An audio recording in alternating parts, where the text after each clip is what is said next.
The red tendrils. Yes, that's how it should be. Guta's eyes grew increasingly frenzied. Come on, Sion. Arms crossed, she sat at ease on high darkness obscuring her face. Will that brat be able to kill Guta? Liza bowed respectfully and replied, Yes, that's correct. The girl looked at Liza and asked, Are you worried about him? Liza tightened her grip on her arm, calmly answering, I abandoned those feelings long ago. It's just, why are you so concerned about the child named Sion? The face hidden deep in the shadows curled into a smile. Oh, so you're curious about that, are you? Then let me tell you. The gentle voice rang out, causing Liza to become lost in thought. Do you remember Sion's face? His face? Liza frowned slightly. What's wrong? Why can't I remember it? The ring in her hand exuded a red aura. That was one of Adur's powers, causing others to forget one's face. Liza's eyes widened in astonishment. Adur, you mean the black mist god? Leah rested her chin on her hand, her lips parting slightly. That's right. It seems the past has finally caught up with me. Hearing this, Liza immediately frowned with worry. Huh. Then won't you be in danger? No. Leah seemed to be looking forward to it. This is an esteemed guest I haven't seen in a long time. Entertain them with care for me, Liza. Guta used a bizarre art to manifest an arm drenched in blood veins bulging on his forehead. What's wrong, Sion? One of his hands slammed down, sending stone fragments flying. The immense power kicked up a cloud of dust at the battle site. Sion was blown away by the blow. Angrily, he stomped hard on the ground, displaying his own strength. Why don't you use that move from before? His eyes held a swirling, killing intent, and the power in his arm seemed to surge even more. Try a little harder, Sion of Lima. Guta spoke, causing Sion to look agitatedly at the skeleton on the ground. The human trash is starting to crawl out. His veined red hand grabbed the skeleton. Do you know what these are? They're useless things discarded and brought here to await disposal. With crazed eyes, he crushed the skull in his hand. Ultimately, this lamburst is just a garbage dump. The wheel of time seemed to replay memories from childhood. Guta stood protectively in front of Liza. Liza and I were born and raised amidst that trash. He had been bullied. They both struggled to survive in that hellish place. Back then, he was incredibly angry. He would fight back fiercely. Anyone who dared to touch us, I would bite back and exact revenge no matter what. Then one day we met someone. The man had one eye covered, and cold sweat dripped incessantly from his face. He said, Please spare my life. I don't want to die yet. But then a sword permanently ended his life. Ugh! The two children stood there, witnessing everything. Then one day he eliminated the ruler of the dump who had been bothering us all that time. That young man swept through everyone, sparing no one, and said he was just sightseeing for entertainment during his time at the academy, so he conveniently cleaned up all the trash here. That young man extended his hand forward like a gentle morning light that mesmerizes. I've dealt with all the trash around here. Nothing can threaten you anymore. I could never forget that angelic face. Guta felt enlightened, and so I decided to admire that person. From that day on, my life was completely transformed. Guta had climbed up step by step through blood and bone, with the dream of one day being able to dispose of all the trash in Lamburst. I trained my strength and gradually expanded my influence to become the ruler of this place. Back then, Guta had faced countless opponents. My path to earning money began in the Lamburst arena. Although I was disqualified from the arena for killing, it didn't matter. The one who died was just another piece of trash that needed to be eliminated. And it was also from then that Liza left me. Liza also turned her back on me because of that, but I didn't care. Because I had become the garbage dump itself, Guta's eyes looked like they would burst, his brows knitted tightly. And I resolved that one day I would personally eliminate all the trash in Lamburst. Sion spoke to Guta's astonishment. Cut the nonsense, will you? He looked at him, a mocking smile on his face. Can't you see I'm still unscathed? Put a little more force into it, Guta. His eyes, red and bloodshot, narrowed, and he laughed maniacally. Ha ha ha, that's more like it. Then I'll go all out. Chains suddenly appeared, materializing from Guta's hand and tightly binding his arm. His arm became unnaturally large, while his other hand held a purple mass. Let me show you something very interesting.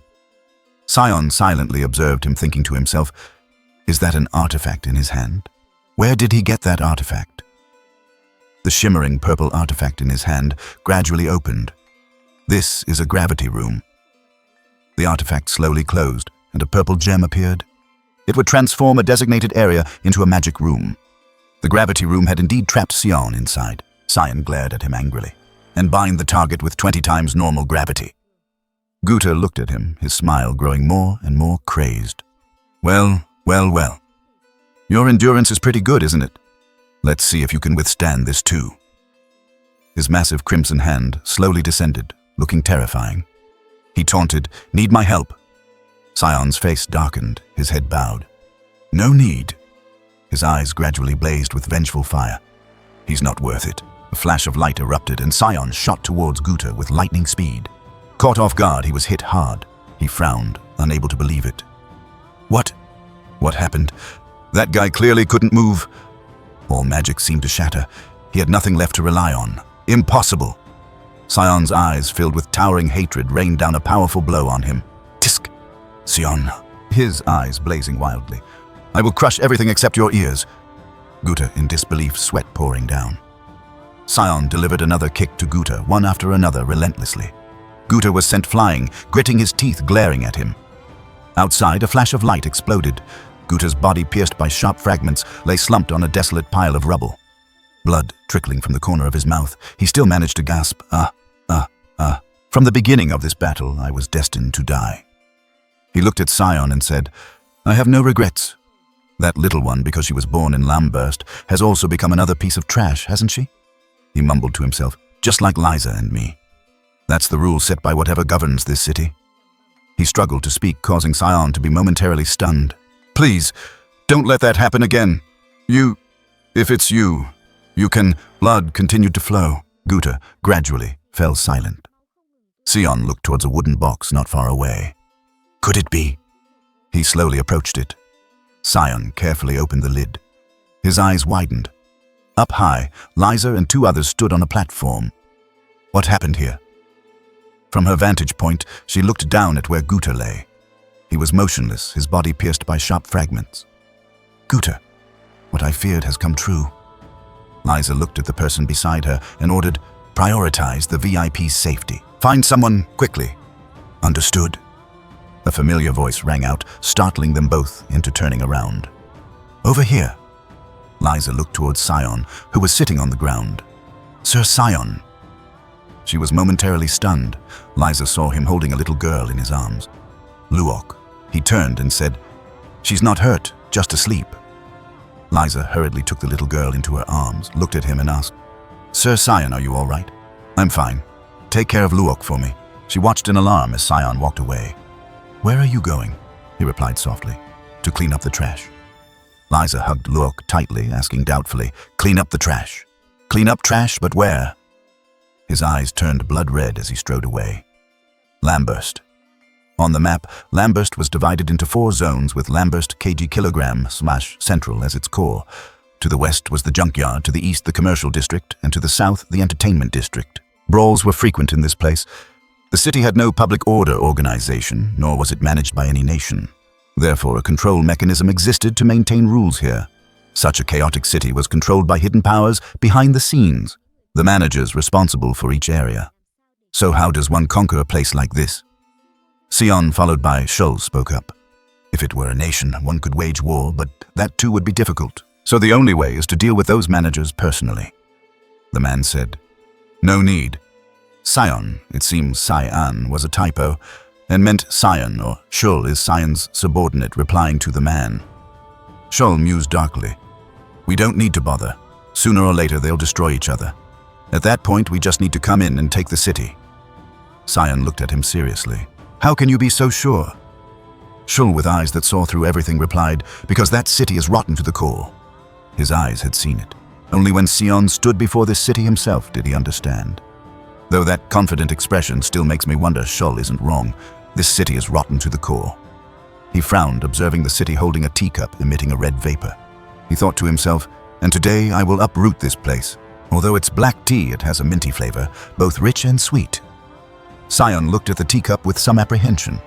Meanwhile, the manager was clinging to his arm. "This is clearly black tea.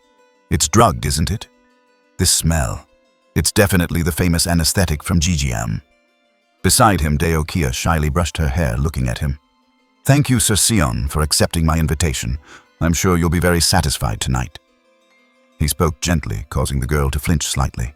That's right, just like this specially flavored black tea. Sweat poured down her face. Strange.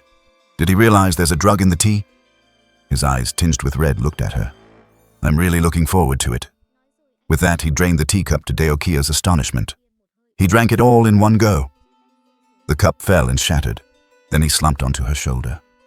Deokia smiled, looking at Sion and thinking, success, now this brat is mine. In a luxurious house, the Grey Merchants Guild commercial district, Deokia managed to capture Sion. The butler replied respectfully, yes, news just arrived from the entertainment district. Morris gleefully enjoyed his meal. Oh ho, the gods are helping us. Morris frowned darkly, thinking of the gravity room. A shame about that spatial compression artifact I foolishly gave to that Guta. It was so hard to get that artifact from Jigyam Academy. With that, he bit into a drumstick. But it doesn't matter. He bit hard into the drumstick in his hand. The cursed blade will soon be mine. A black-clad man beside him said, but when things go too smoothly, it's suspicious.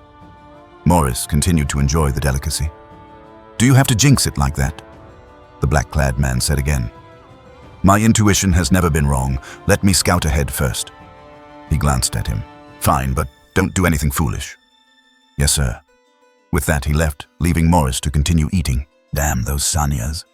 They took the money but are still so troublesome. He frowned, thinking to himself, could it be they dare to covet my cursed blade? On the main road, loud shouts echoed, startling everyone. Get out of the way!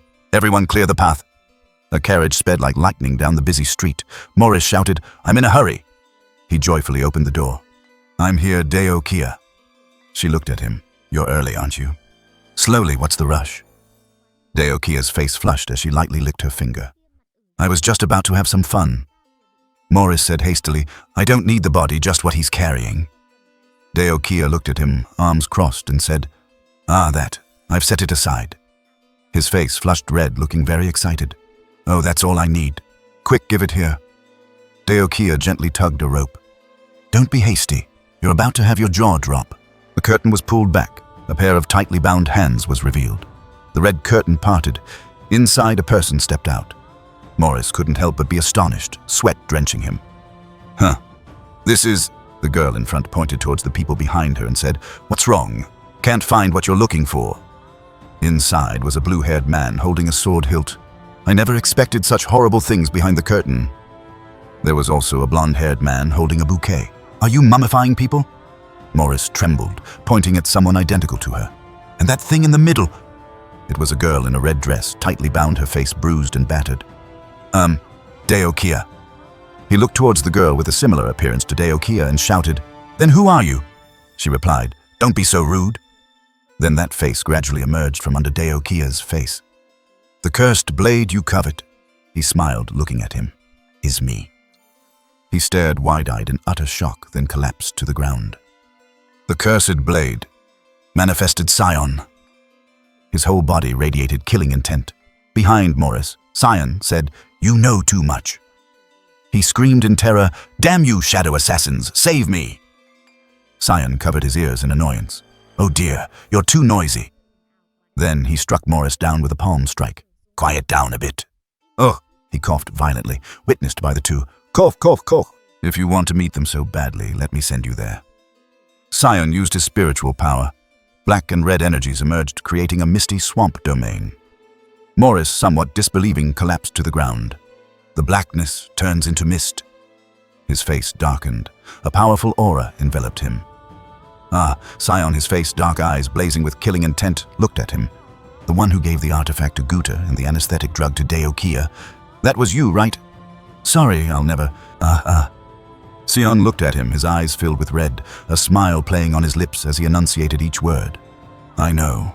You won't be able to do it anymore. Goodbye. The red aura slowly engulfed Morris amidst his tragic cries. No, please. He gradually fell into a bottomless abyss, surrounded entirely by red. His face was swollen and distorted from drowning. Morris struggled to look at the dark figure before him. It turned out to be his own shadow assassin. Ugh! Morris clutched his throat, screaming loudly. Over here, Sion spoke. Only Deokia is left. Let me handle her for you. You go on ahead. He looked towards the cursed blade Kajam. Welcome back to the scene, huh? Hikajam became slightly enraged. You dare! He stood majestically before Deokia. Pay attention to my master. Deokia's eyes remained shut. The cursed blade's face twisted into a demonic visage. He raised both hands, a terrifying smile spreading across his face. I know you're awake. Get ready, I have to chop you into exactly 1,000 pieces. Her whole body trembled, tears streaming down her face. I'm sorry. I'm truly sorry for having such intentions. A powerful blow landed. Outside the door, Sion heard her can screams and thought to himself, this sounds like she's being beaten to a pulp. Sion looked over his brow, furrowing slightly.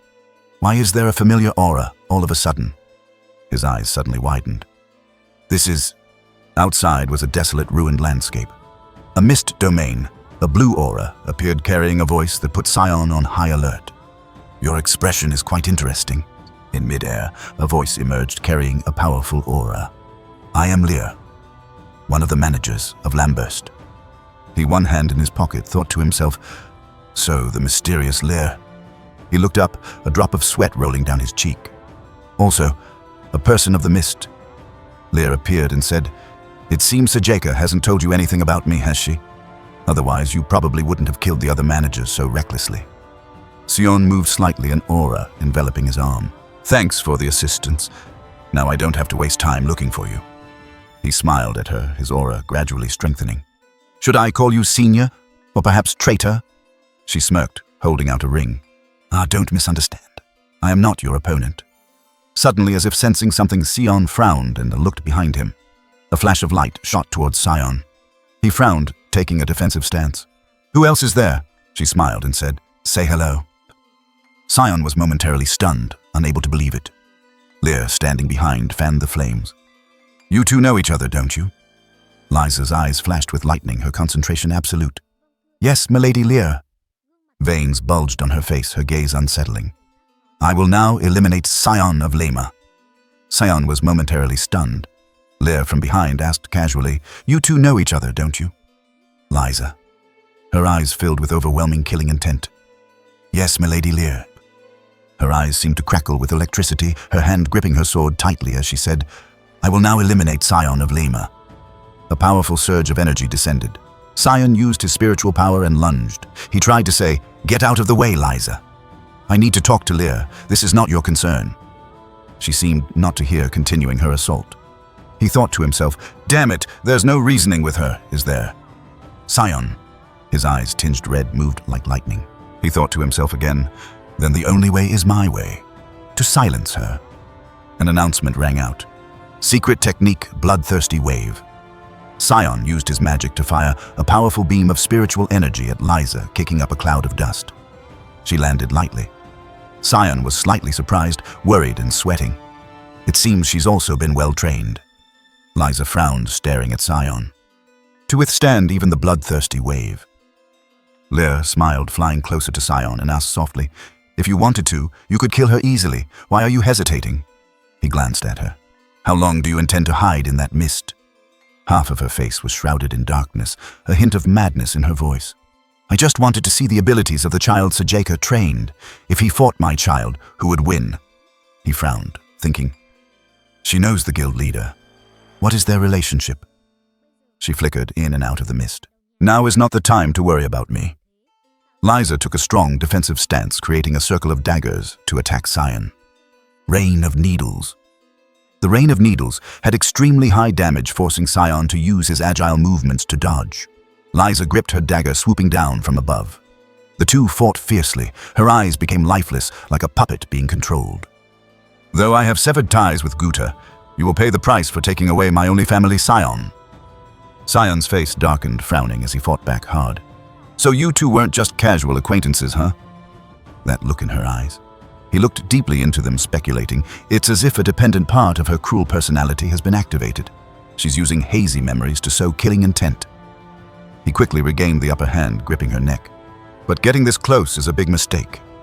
Liza looked at him, a few drops of sweat silently falling. Sion delivered a blow, knocking her unconscious. Sion, seeing her unconscious thought, successfully silenced her. Sion, his face dark, said, Now it's just you and me. Come out of the mist. She hovered, hidden in the fog. Come out. You know this mist domain is me. Sion spoke. I'm very surprised that you're a person of the mist, but the fact that you're a degenerate thief is even more surprising. Her face immediately darkened, her eyes filled with dissatisfaction and displeasure. What? Sion smiled, pointing at her. The ring you had earlier belonged to NBD, right? That ring had an endless source of spiritual power, the diamond on it sparkling brilliantly. This is an heirloom passed down from magical power to the power of a god. This is one of the weapons that can absorb everything. He continued, exposing her layer by layer.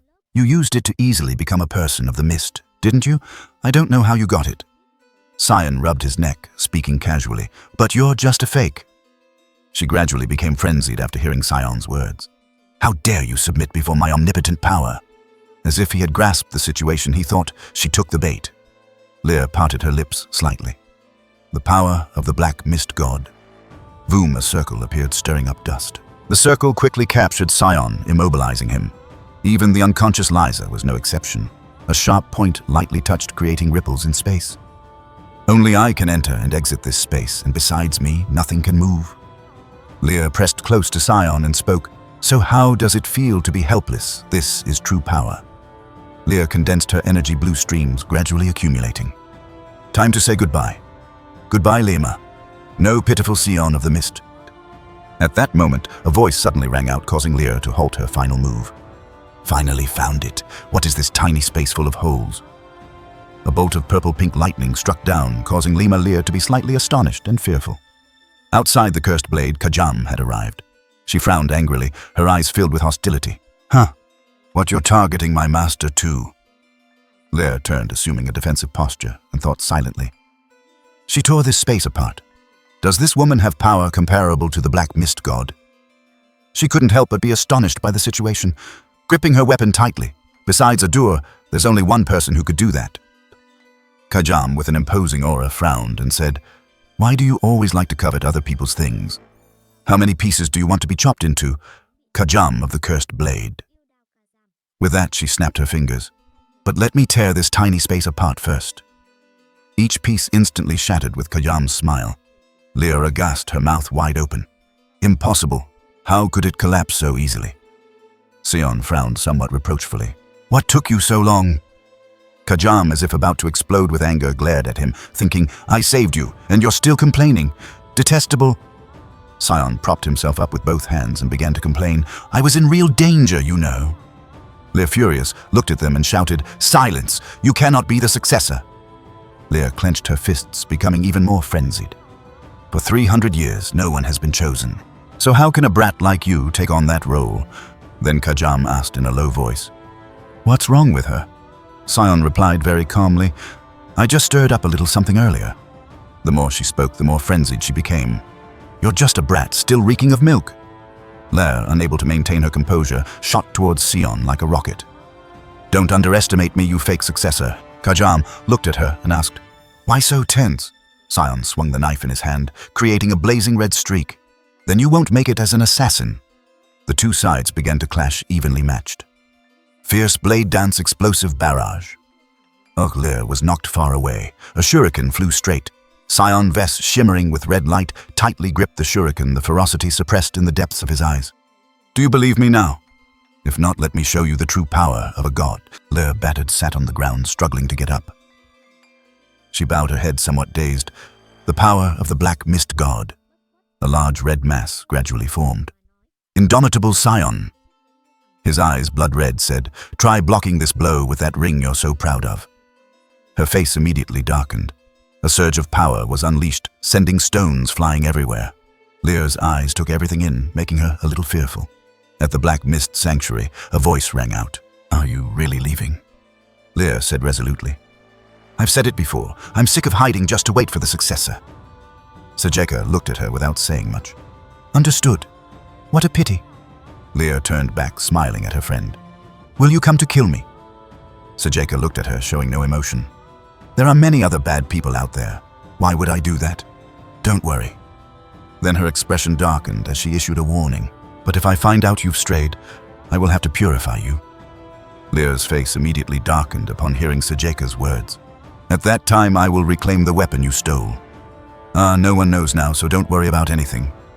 Sajeka looked at her, advising, so be very firm in your resolve. Lear pressed her lips tightly. I parted with Sajeka like that. And so Leah resolved to leave. After leaving the organization that only knew how to hide and wait for the successor, despite having power, I decided to build an organization where the strong are recognized. I don't want to keep hiding and waiting for the successor anymore. Her arm trembled, trying to clutch the corner of her clothes. I thought I was close to achieving it.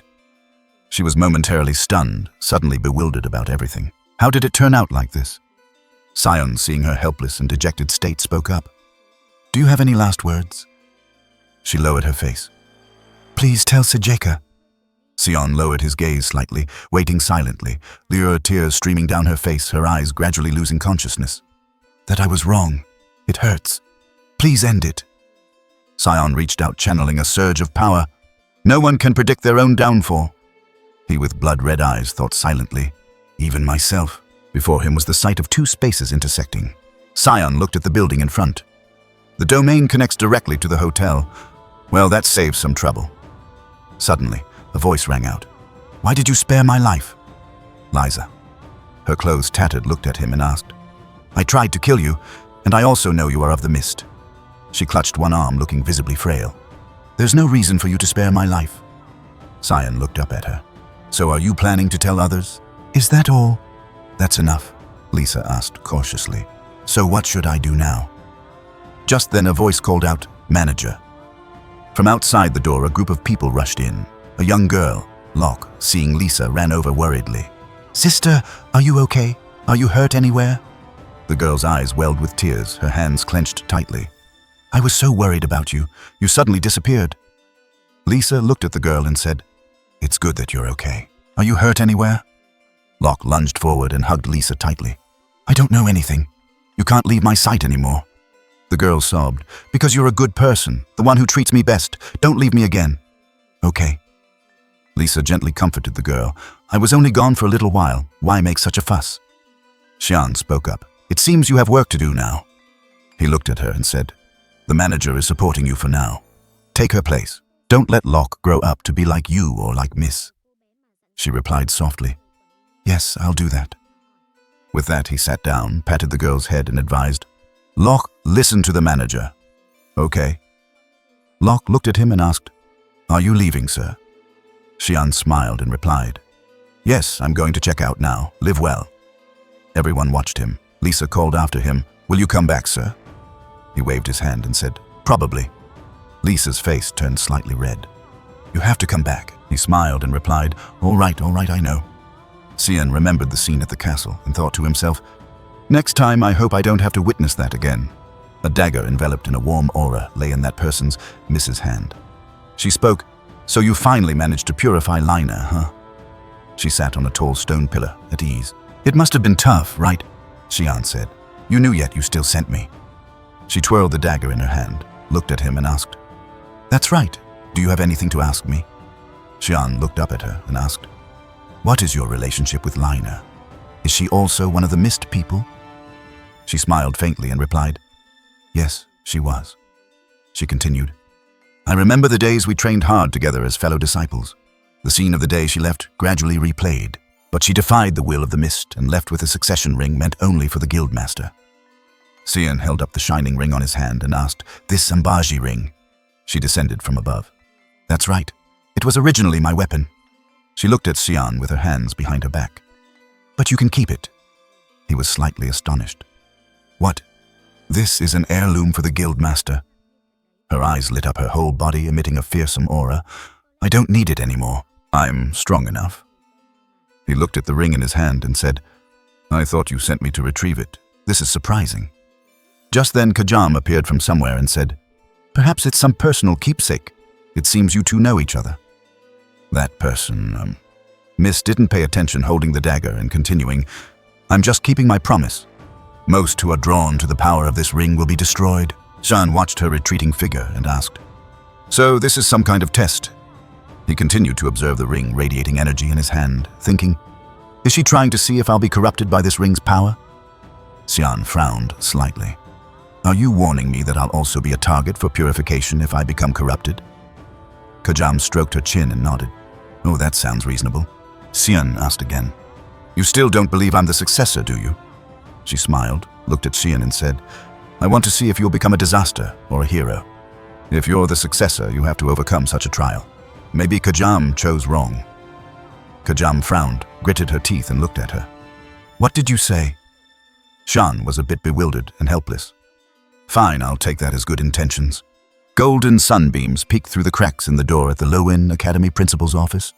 A white-haired man was looking into the distance saying, "After instructor Naola's disappearance, the student's anxiety has reached a critical point." He turned to look at the person behind him. "Such pressure right after taking office, but I hope you'll try your best." That person immediately said, "Don't worry, Principal Kundal." The man patted his chest reassuringly. "I will try my best to understand the student's psychology. I will do my utmost." The principal looked at him. "Thank you for your spirit." The other person bowed. "Then I'll take my leave to tour the school a bit." Kundal watched him go, thinking to himself, Riss, his aura is very strange."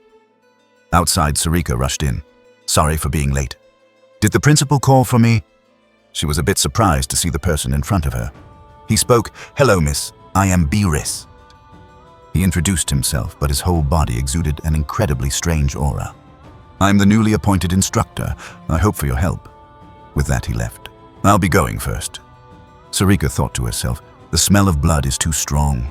She watched him go, thinking, that guy is dangerous. The principal looked at her and said, "I heard he came from the capital." Principal Kundal's eyes were slightly red as he seriously warned, "Be careful with him, Sarika. His skills are excellent and his attitude is polite, but he emits a strange magical power." She frowned, pushing her glasses up slightly. "Yes, I'll keep that in mind, Principal." In her heart, she already had suspicions. The smell of blood can't be erased. She thought of Riss's appearance, like a walking corpse. A flag was hoisted under a clear blue sky. Cheers echoed everywhere. Below, a mighty army, well-equipped in iron armor, raised their flags high. "Welcome to Lowen." The army stood solemnly. The city of harmony. Princess Erin was somewhat astonished by the imposing atmosphere. "The guard's strength has increased, hasn't it?" The boy beside her was a little surprised. "Really?" The two walked under the overwhelming presence of the guards, thinking, "I heard they were reinforced after the bloody banquet, but this is a bit much, isn't it?" The pressure is intense. A voice suddenly rang out, startling the girl. "Princess Erin!" The princess looked at the person who called her. "Lunaf." Lunaf smiled at Erin. "Long time no see." Inside the courtyard, butterflies fluttered as the three strolled and chatted. "It's a relief you're safe.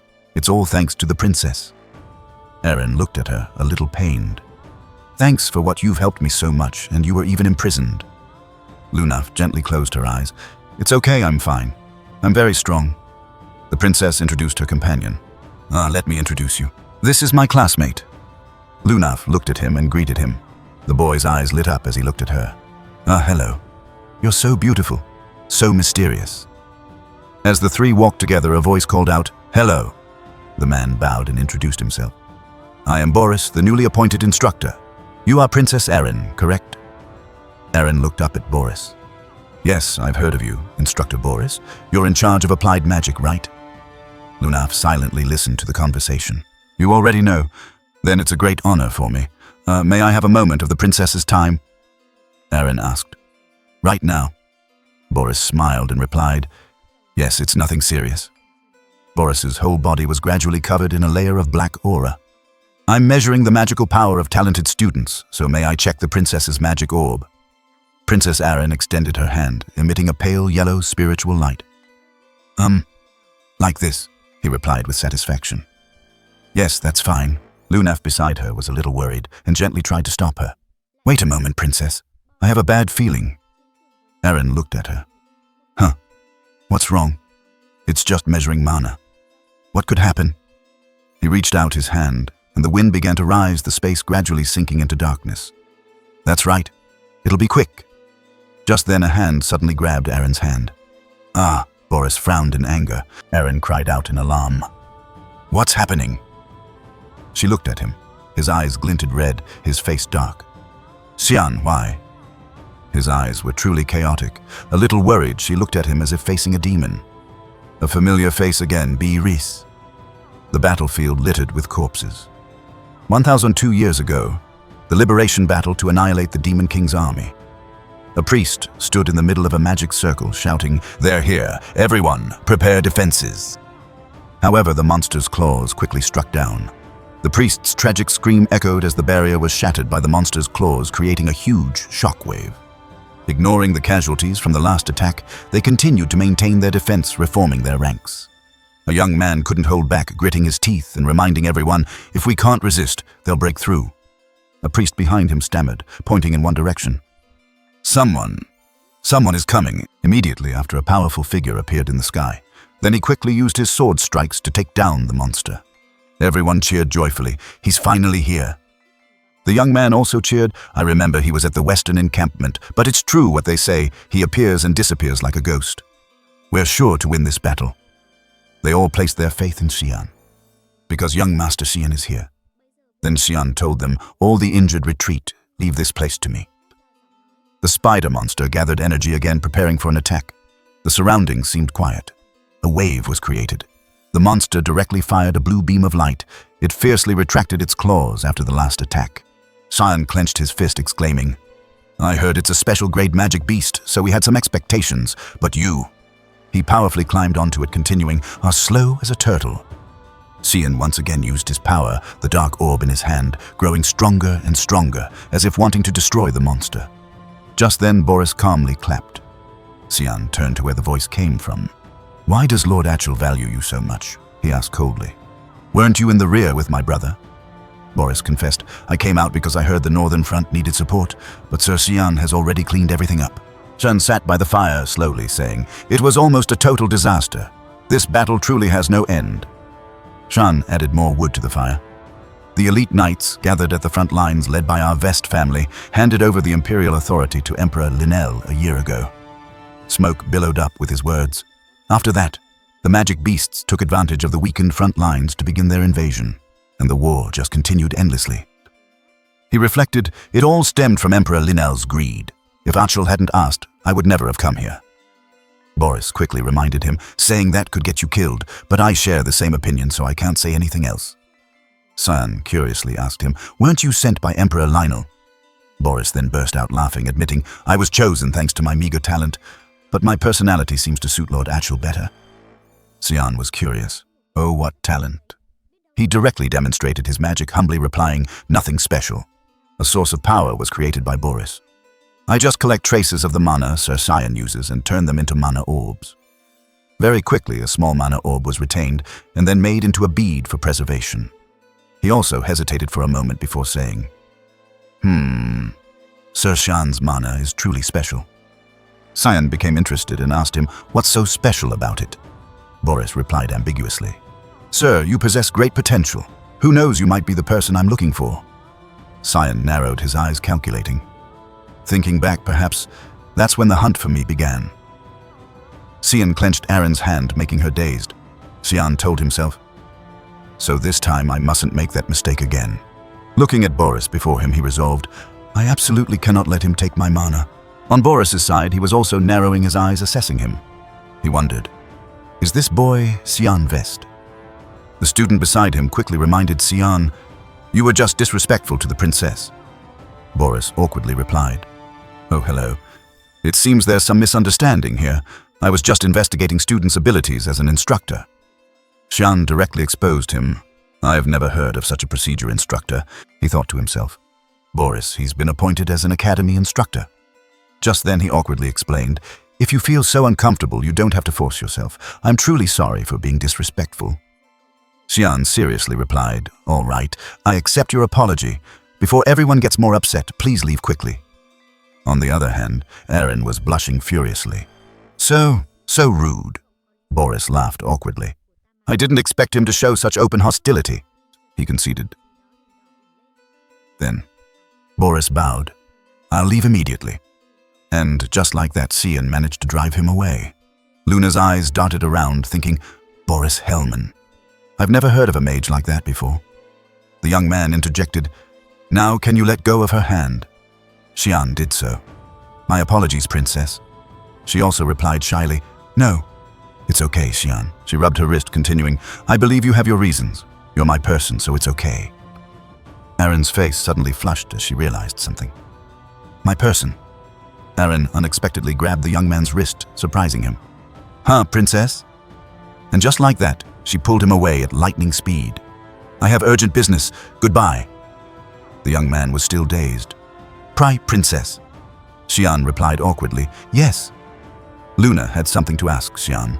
"Do you know anything about that instructor, Boris?" He replied, "A little." She smiled faintly. "How interesting. I've never heard of him before." Hearing this, Xian quickly stopped her. "Don't," Xian went ahead, warning Luna. "Absolutely do not go near or try to find out about him. I'm leaving too." She watched his retreating figure, thinking, "He's been very tense since earlier. What's wrong?" The sky was clear and blue. Luna exclaimed, "Well, that just makes me even more curious." Xian raised his hand, channeling mana. Very quickly, he performed magic, creating countless candies that rained down, making Nana exclaim in admiration. "Wow, a candy waterfall." Xian reminded his servants, "You two have worked hard while I was away." The little girl was immersed in joy with the pile of candy she got. "The candy tycoon is here," Brian confidently replied. "Hard work, that should be you, sir."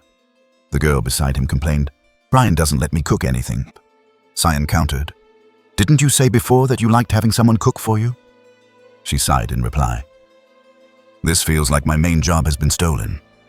He asked again, "Is that so?" Xian ordered, "Then let's go train Brian." He was stunned. "Huh. Right now, sir." He smirked. "Yes, right now. Take off your apron." Brian could only darken his face and accept the order. "Yes, sir." The two, one in front and one behind, went out.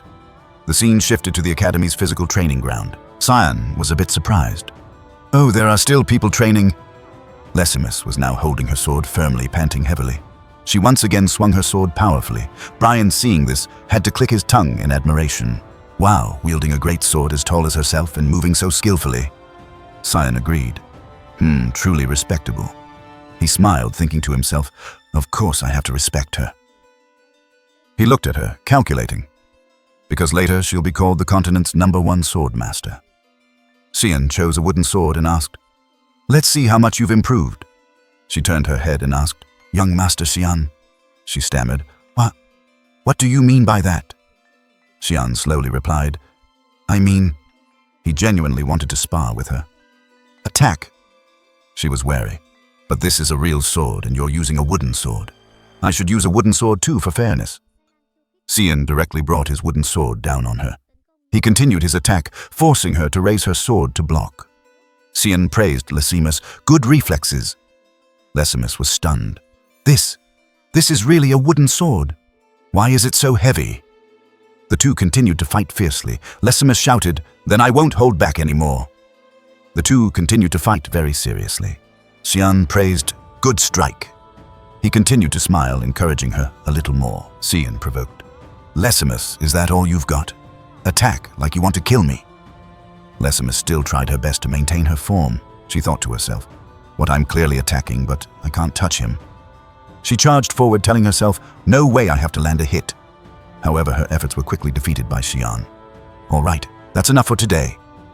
The sword in her hand was quickly knocked away. Xian pointed the wooden sword at Lesimus, reminding her, "Letting emotions take over will reveal many openings in your attacks. Pay attention to that." Hearing this, she looked away, admitting, "I'm no match for you at all. You're really strong." Xian then said something that made her blush. "You have talent, don't be self-deprecating.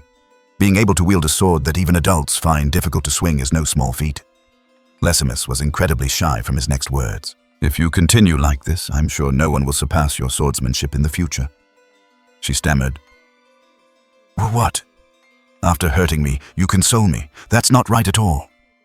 Xian thought to himself. "You don't know it now." He raised his hand to his chin and continued, "If it's like this, I don't even need to intervene." He turned his head and said to the boy beside him, "From now on, you train with her, Brian." He stammered, "Huh, me, sir." He looked away and replied, "Yes, you." Xian also instructed her, "I'm counting on you, Lesimus." She nodded, "Yes. Then I'll switch to a regular wooden sword, too." Brian curiously asked, "Where are you going, young master?" He calmly replied, "I have some business to attend to." Brian scratched his head shyly. "Then I'll leave it all to you, miss." Lesimus also agreed. Yes. Her eyes and the fire within them were particularly enthusiastic. I look forward to your guidance, Brian Kendrick. Seeing this, Brian couldn't help but freeze. So scary. His footsteps approached. This familiar feeling had been present for a while now. Xian looked at Luna's figure in the distance, thinking, what is she doing at this hour? He wondered. Luna Rain River. Xian glanced in the direction she was looking. That place is...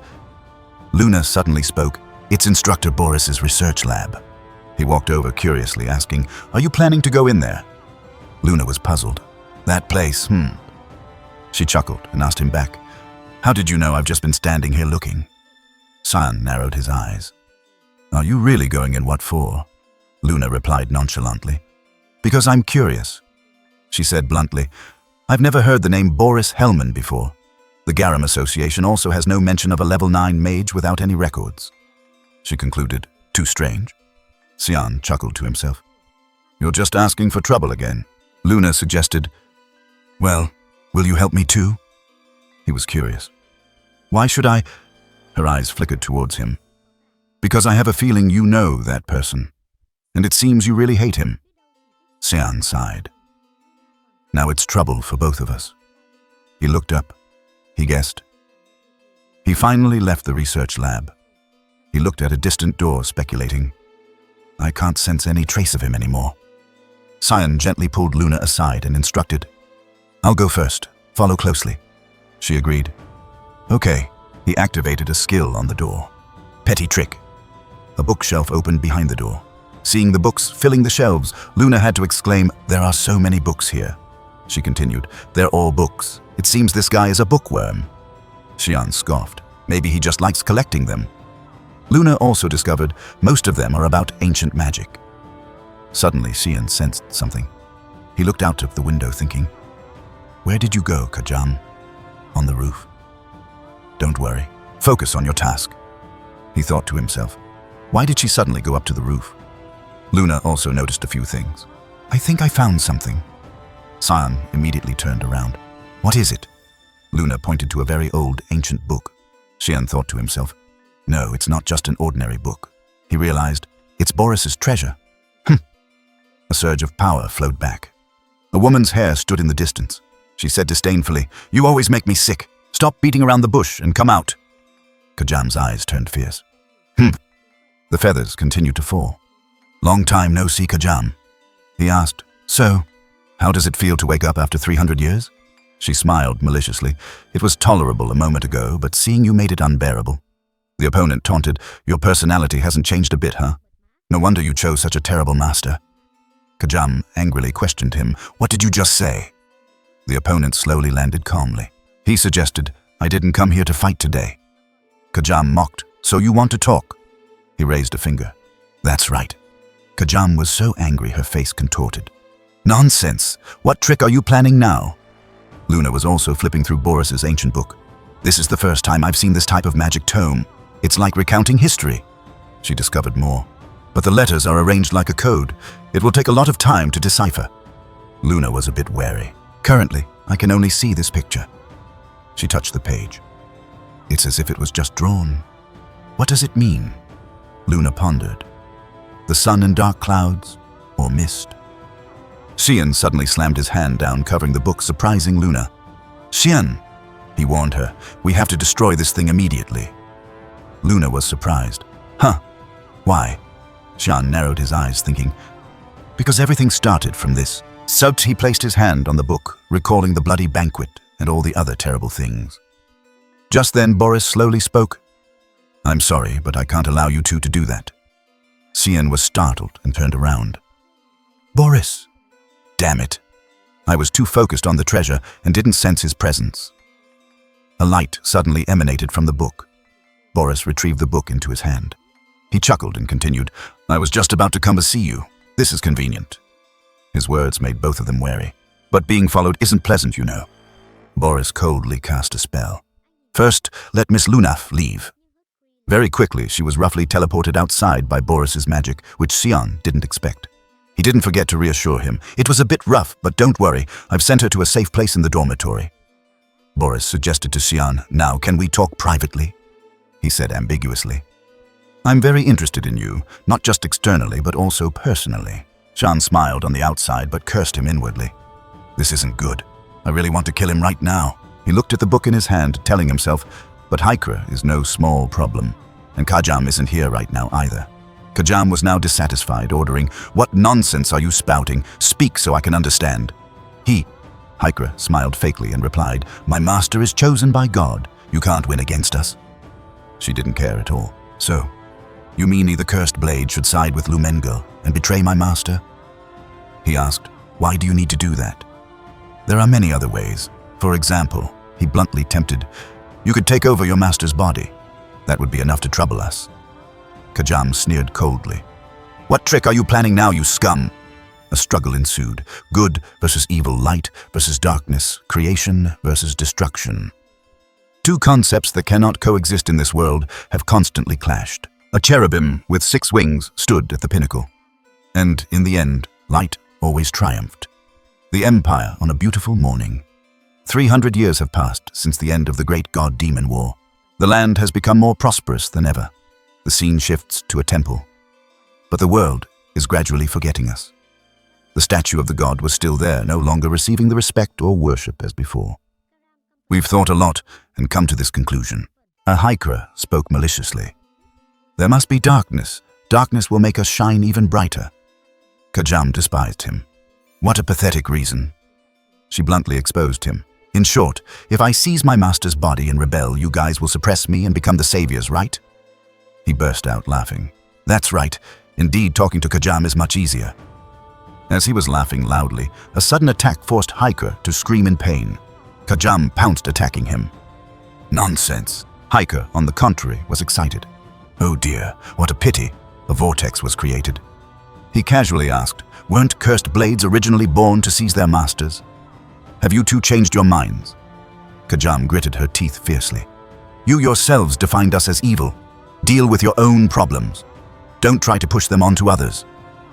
Haikra sneered contemptuously and then said sarcastically, "I didn't expect you to think like that.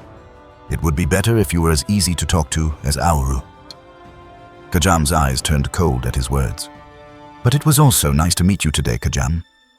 She watched the vortex disappear along with his feathers. Kajam said angrily, "What on earth have you done, you foolish old god Auru?" Boris introduced, "This is premium black tea from the Spania Mountains. I don't know if it suits your taste." Xian didn't want to beat around the bush and asked him directly, "What do you want from me?" He chuckled. "Isn't it natural for an instructor to be interested in talent?" Xian asked Boris back. "But I'm not often in class." Boris calmly asked him, "So why don't you come to class?" He also didn't hesitate to answer, "Because there's nothing to learn." Boris's eyes narrowed. "Does the Duke know about this?" Xian glanced dismissively. "Get to the main point." Boris also didn't beat around the bush and said, "Then I'll ask directly. Have we met before?" Xian frowned and asked him, "Why do you think so?" Boris spoke about the previous incident. "I sensed hostility from you." He remembered Xian's appearance, especially the look in your eyes when you looked at me. There was even killing intent. Boris maintained a smile throughout.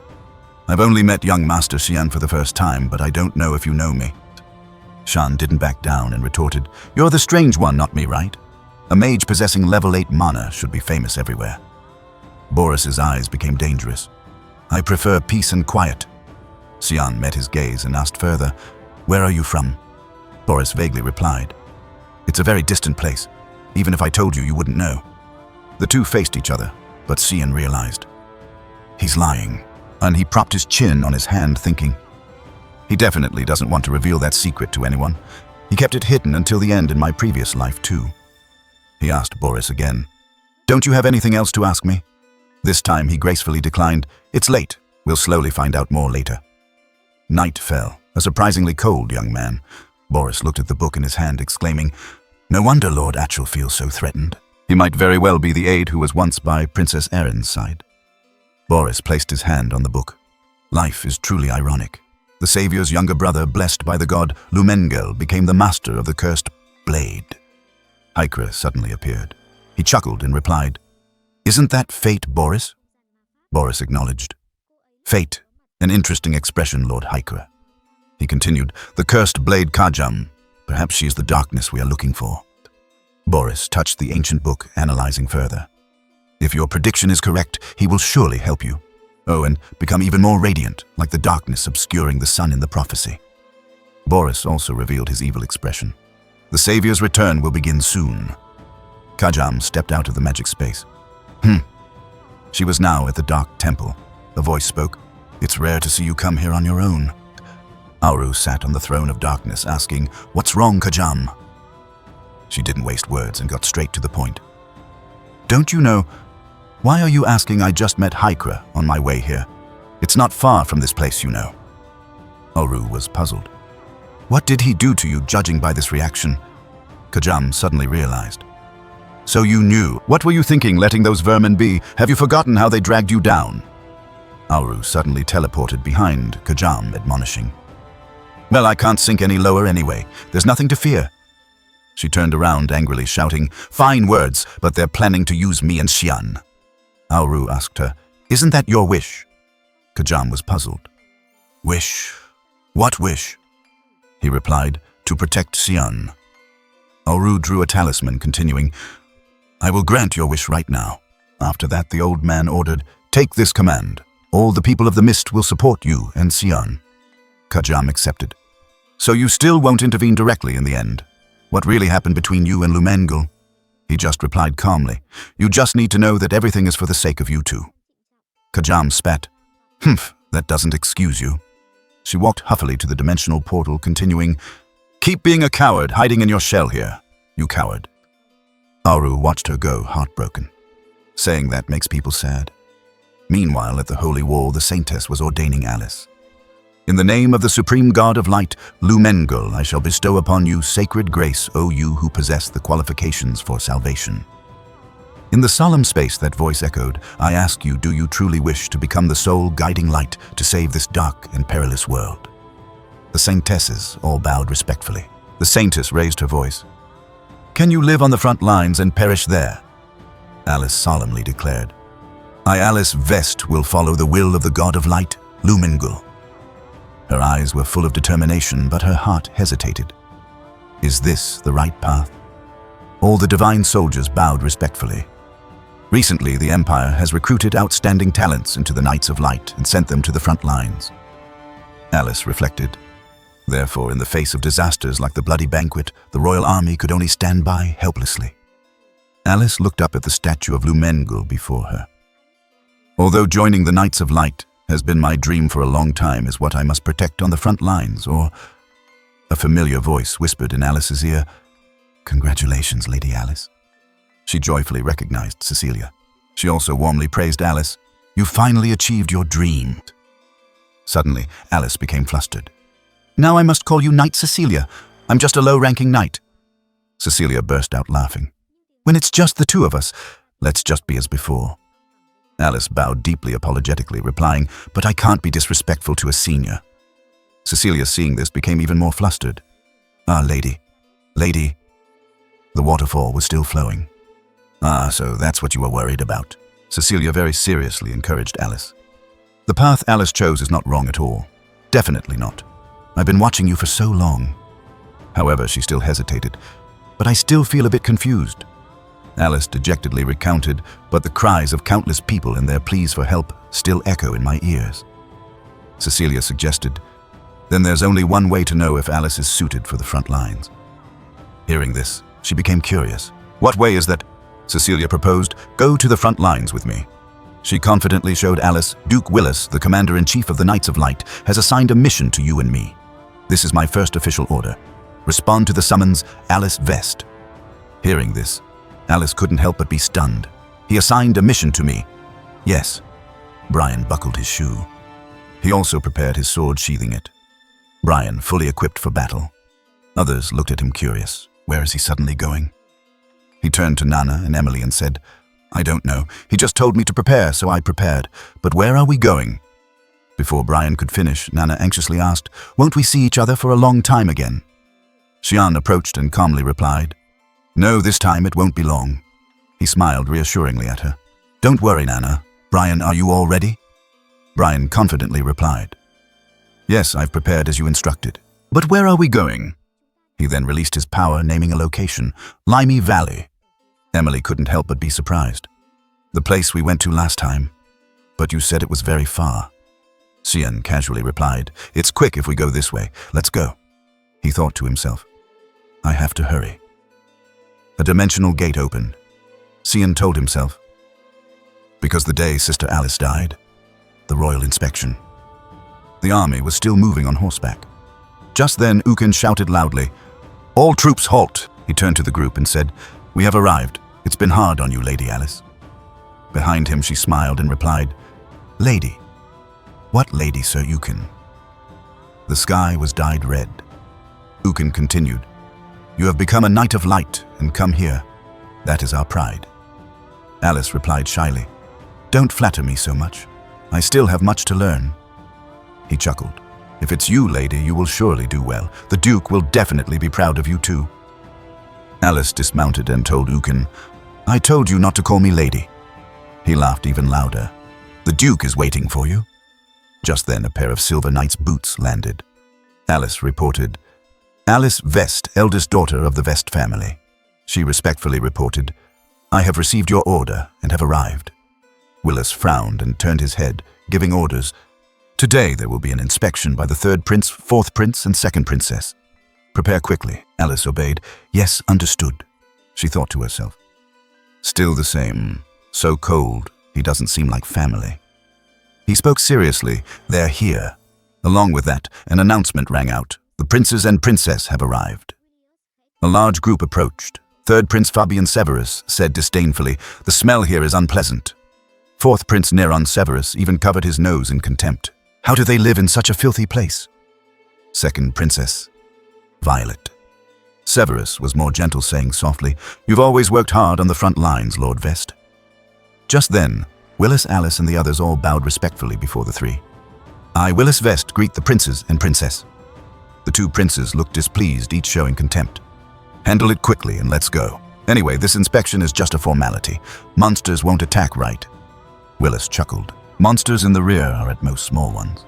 And he confidently declared, "Our family has the best knights, so you don't need to worry, your highnesses." Achel greeted, "Long time no see, father." Alice looked at him and was stunned. "Brother Achel." Willis patted Achel's shoulder encouragingly. "That's right. I believe you will do your best in this mission." He also went along with Willis's wishes. "Yes, I will not disappoint you, father." Watching the two whisper, Fabian said disdainfully, "Deal with them so we can get out of here, Achel. We are not like you. Our status is much nobler." Everyone had to agree with him. "Yes, your highness." Violet encouraged, "Do well in escorting us soon, Lord Achel Vest." He replied very politely, "It is my honor." Violet looked around for a moment and quickly asked, "But why isn't Brother Lionel here too?" "He's not the type to be absent on occasions like this." Achel made an excuse. "Due to urgent matters, he has assigned me the task of protection this time." Hearing this, she exclaimed, "Being protected by Lord Achel Vest is truly reliable." At this moment, a large army had assembled. Alice looked at Achel thinking, he always protects the crown prince, but now he's come to protect the princess and the twin princes on the front lines. She suspected, is it just a coincidence? Achel suddenly spoke. "I heard you ranked first when you joined the knighthood. Congratulations, Alice." He uttered it coldly. She couldn't help but fear that familiar gaze. She remembered. "On my 9th birthday." Achel patted her head encouragingly. "Happy birthday, Alice." She accepted the gift in his hand. Achel gave me a magic scroll. It was a level 4 scroll, meaning train your strength to one day possess level 4 mana and use it. Alice studied diligently. As time passed and I reached level 4 mana, I suddenly remembered the magic scroll I received that day. She placed her hand on the scroll and was a bit surprised. This is a summoning scroll." Suddenly, a hand stopped her. "Alice." She was startled. At that moment, Cecilia stopped me. She exclaimed, "Cecilia." Just then, Cecilia hurriedly explained, "This is an intermediate monster summoning scroll. It's dangerous, Alice." She broke out in a cold sweat. If I had used that scroll, then I might have died long ago. Looking at Achel's back, Alice wondered. He knew that, and still gave it to me. Thinking of him, she became even more suspicious. Why, though? The convoy was still inspecting the area. Neron shouted angrily, "What Brother Lionel assigned Achel to us?" Fabian raised a suspicion. Very suspicious. What is he planning? Violet also spoke on this issue. For someone like Achel to be sent to protect us, isn't this a reasonable suspicion? She narrowed her eyes, asking them, You two know what kind of person he is, right? Prepare if you don't want to die. Suddenly the carriage shook, startling the two. Neron stuck his head out and asked, What's wrong? Alice quickly reported, We're under attack. Your Highnesses, you must flee immediately. The monster was roaring outside. This place is being attacked by a special grade monster, Antares. Both princes were terrified. What? Humph! The monster continued to roar and attack the convoy. Neron recognized it in astonishment. Earth Dragon. Weren't we told there were no special grade monsters here? The monster continued to attack the convoy fiercely. Alice warned the three of them again. Hurry! Neron stammered, cursing. Damn it! A giant claw aimed at their carriage. Alice quickly cast a protective spell for them. Imperial Guard. She struggled to hold on, shouting, Keep moving forward, Alice calculated. Impossible. Why are there monsters in this rear area? Neron shouted, Run! Fabian quickly reminded him, Hey, don't run around randomly, you coward. A voice called out, Your Highness. Violet was stunned. Achel, pensive, grabbed the sword at his hip. He said coldly, I will protect you. Stay close to me. Violet gritted her teeth, thinking, Is this his purpose to kill me during this chaos?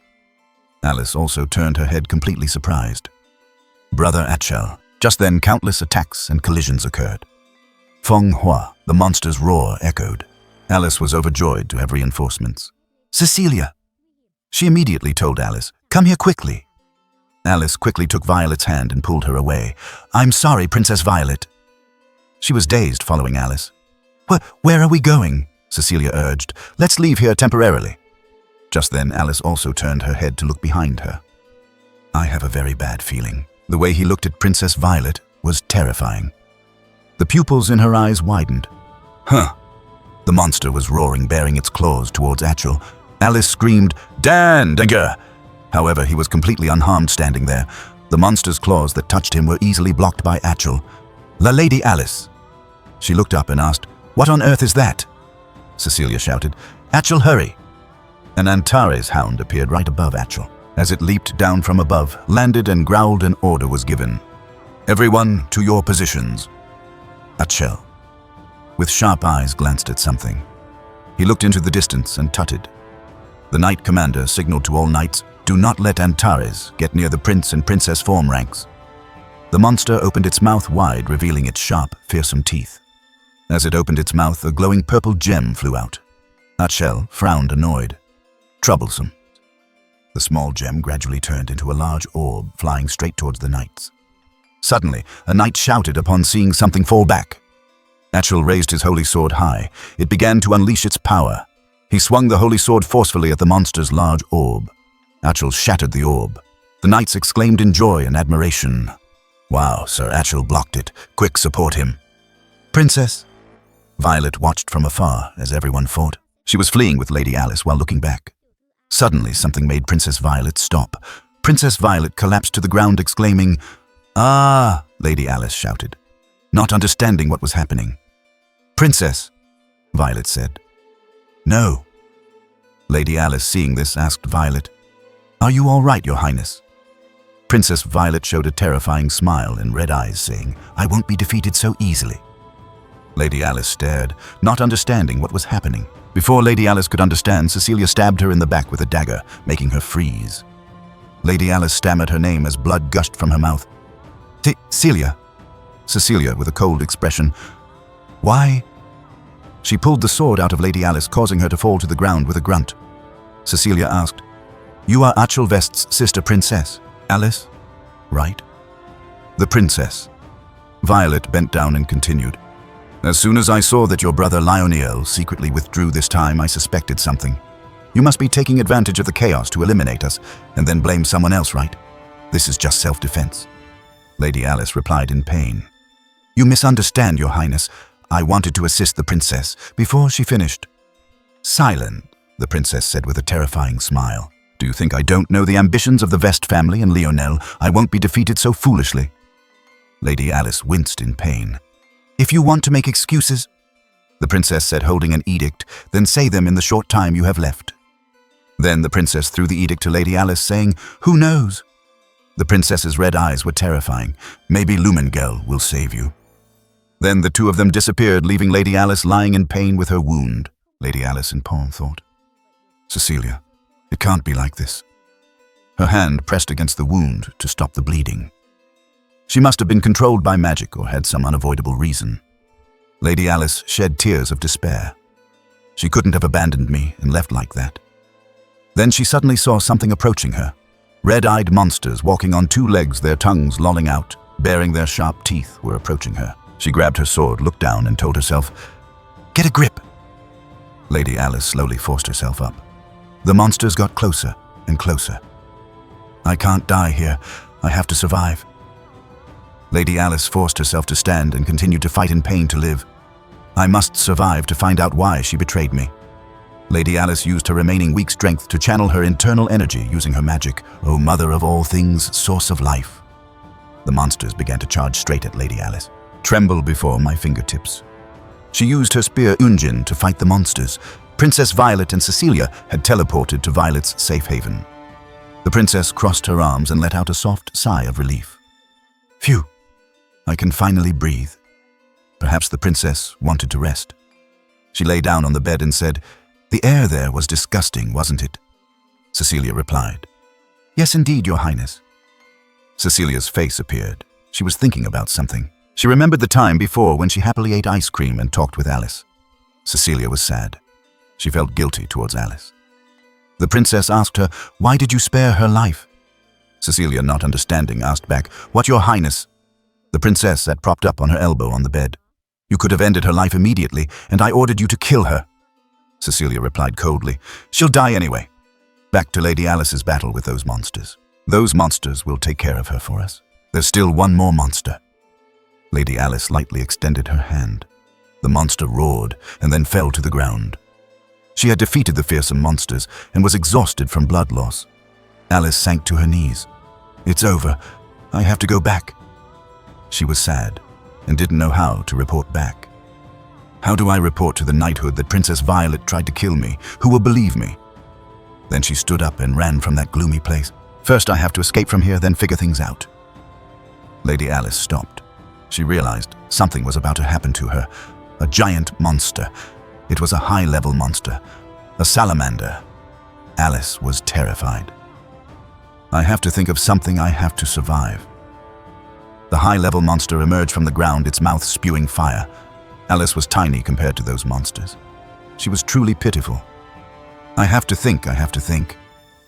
But it opened its fiery mouth, revealing sharp teeth. Little Alice stood frozen. Lady Alice cried, "I can't think of anything anymore." The monster roared, intimidating her. "Violent storm blade dance!" Amidst the monster's loud roar, a young man brought his blade dance to rescue Lady Alice. She looked up at the young man flying high. "Who is that?" The monster was right next to Alice, its mouth open, about to swallow her whole. Suddenly, the young man put his arm around her shoulder. "Sorry." Lady Alice didn't understand what was happening. The young man embraced her and flew to another spot. The monster missed its delicious prey, Alice. His feet moved nimbly and continuously to dodge the fireballs the monster spat out. He shouted, "Ah, hot, hot, too hot!" Lady Alice lay completely in Xian's arms. She thought, Xian. Then the person with him. Could it be? The tall monster growled, breathing fire everywhere. It spewed fire towards where he and Lady Alice were hiding. Luckily, they had found a place to avoid the flames. "Please endure for a moment, lady." The flames were approaching them, and they were about to be found. "It seems they're about to reach us." Suddenly, a sword emerged from the ground. He shouted, "Ah, over there." The monsters saw something glowing in the distance. A person emerged from the ground with a sword and asked, "Are you all having collective esophagitis or something? Vomiting all over the place?" It was Kajam appearing. She was holding something in her hand. Xian shouted excitedly. "Kajam number 1!" Kajam shouted, "Hurry up, Xian!" Lady Alice, her eyes teary, sat staring as Xian used his Shadow Mist triple form shadow descent technique to fight the monsters. Next, Xian used Void Sphere. The monsters looked up at him, roaring loudly. Xian continued to use his Split technique. One sphere turned into two, shooting straight at the raging monster. Then the second monster. After that, Xian split it into many spheres which flew straight at the monsters. The monsters were defeated. The monsters were dead, but the flames still lingered. The fire died down. Xian helped Lady Alice leave the place. Xian stood amidst a sea of fire and the scattered corpses of monsters. I suspected it. Lady Alice approached her hand, reaching for Xian's mask. But unexpectedly, the person behind the mask on Xian's face fell to the ground. Xian, with tears in his eyes, stared blankly speechless. Xian smiled brightly. "It's Xian," he said. "Luckily, I wasn't too late." Xian used his magic to heal Lady Alice's wounds. "Was Cecilia Princess Violet's spy?" Lady Alice replied. "And I still didn't realize it until now. I'm such a fool, aren't I?" She was sad and shed tears. "And I even dared to say things like I would inherit the family." Xian looked off into the distance and said, "It's not your fault, sister. The ones responsible for this are Cecilia and Princess Violet." Xian glanced at his sister and continued, "And Achel, too." Lady Alice angrily stood up and asked, "Are you saying he orchestrated this? You knew something, didn't you?" Seeing his sister stand up, Xian was startled, his eyes wide. "Ah, the wound isn't healed yet." Not caring about the wound, Alice continued, "But it was clearly Father's order." Xian also replied, annoyed. "It was probably Achel's suggestion. You know, if it's his request, Father will do anything." Xian placed both hands on his sister's shoulders. She lowered her head and asked, "But for what purpose?" He looked at his sister and said, "So, he can inherit the family himself." Lady Alice angrily asked, "Inherit the family?" Her eyes were terrifying. "For that he'd kill family members." She sank to her knees. "Oh," Xian said, "your wound." Even though exhausted, she still managed to ask, "Are you sure about Brother Achel?" Xian replied, "I'm sure. You know his nature." Lady Alice seemed desperate. "I thought I was the only one who felt it. Turns out you did too, but it's strange." Xian's face appeared. "Why didn't Father and the others realize it? It's as if Achel has something I don't." Lady Alice remembered the high-level monster during the fight just now. There was some invisible power that seemed to be protecting Achel. Xian frowned, thinking, invisible power. When I fought Achel, it was the same. That's something I also felt very clearly. When I almost reached him, he had a power that prevented me from touching him. That power stopped me. What is it? Xian's eyes looked like bullets. A power that repelled even the cursed blade. It can only be that. Lady Alice continued, "We have to tell Father quickly. Now is not the time, Xian." He replied, "I'm afraid Father won't listen." Lady Alice continued, "If it's just you, maybe. But if we persuade him together." Xian's face was cold. "I'm sorry, sister. This time, please trust me. If we act rashly, we could turn the entire Knights of Light into enemies." Alice asked, "Turn the Knights of Light into enemies?" Achel walked on the red carpet. Below, people cheered for him like a star. Achel, in his previous life, was always praised by everyone. Achel's face appeared with a captivating smile. Everyone loved and followed him as if seeing a savior leading them. Xian was one of those who admired him. I was among those people too. Because everyone considered him a hero, no one suspected anything. Xian crossed his arms looking at Achel, thinking back. It's strange. To everyone, he was like a religion. If there are believers, there must also be opponents, right? Duke Vest's face appeared. But whether it was my deceased father, the ambitious Emperor Lionel, or Boris, who always sought endless truth, they all trusted him without a shred of doubt. When Xian was defeated by Achel, even in his final moments, he still trusted him. Anger from betrayal surged. Xian lay painfully on the ground. But I suddenly wondered what made me trust Achel so much. All of that can only be explained by one conclusion. The beast within Xian's body appeared, his eyes turning red. Achel is the absolute entity granted power by the supreme god Lumengel. He is the savior of this world. Scene change. Over here, a group of soldiers was protecting the prince. They're coming. Everyone, prepare. Protect the princes. A giant monster was surrounding them. The prince, terrified, cried out, I'm going to die." The prince standing next to him said, annoyed, Fool, get out of the way." Achel flew over, using his sword to strike at the monster to protect the two princes. The white-haired prince praised Achel. "Well done, Achel." Achel smiled and said, "Get out of the way." The monster let out a loud roar that shook the heavens and earth. Achel then unleashed his technique. This is the end for madmen like you. Judgment. The monster then spat something from its mouth. If hit one, would be instantly obliterated from Earth. The prince leaped onto the back of the white-haired prince out of fear. He shouted, "Ah, they're coming!" The prince shouted, "What thou fool, let go of me!" Achel continuously unleashed techniques to fight the monster. He created a barrier to block the monster's sebit. The battle was raging fiercely. The two sides clashed, sending rocks flying everywhere. The monster spat out a lot of terrifying venom. Wherever it went, rocks and earth shattered. It roared, and a purple mist spread everywhere like a thick fog, blinding the soldiers. Achel's eyes flashed with lightning. The monster continued to roar madly. It advanced towards Achel. He created a shield against the monster's toxic substances. Behind that shield, he flew straight towards the monster like a Power Ranger. He jumped up, using his sword to slash half of the monster's face. Its fresh red blood splattered everywhere. Achel landed, and it let out a loud roar before collapsing to the ground. He ignored the motionless monster, walked past it, and retracted his technique into his hand. He said, "Is everyone all right?" Everyone cheered joyfully. "Achel is expected of Sir Achel." Another person joyfully said, "Even an earth dragon is no match for him." The white-haired prince praised Achel. "Well done, Achel. We will report this to father."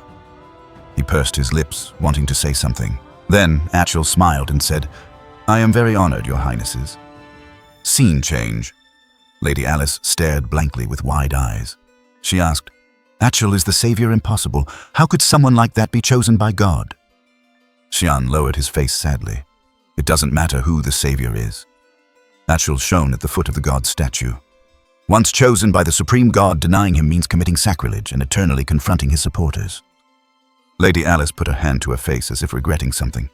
"But I still don't understand. How could the god I've believed in my whole life be like that?" Xian looked towards the sun. Lady Alice asked further, "Shan, how do you know all this?" Shan ignored her. "I can't tell you right now."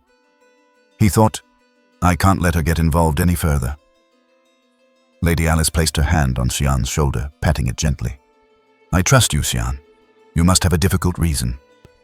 Lady Alice looked at him with sparkling eyes. "But one day, please tell me. Don't shoulder everything alone." Xian smiled and replied, "Yes, sister." Then Lady Alice turned back to thank Xian. "Thank you, Xian. Thank you for healing me." Xian scratched his head shyly.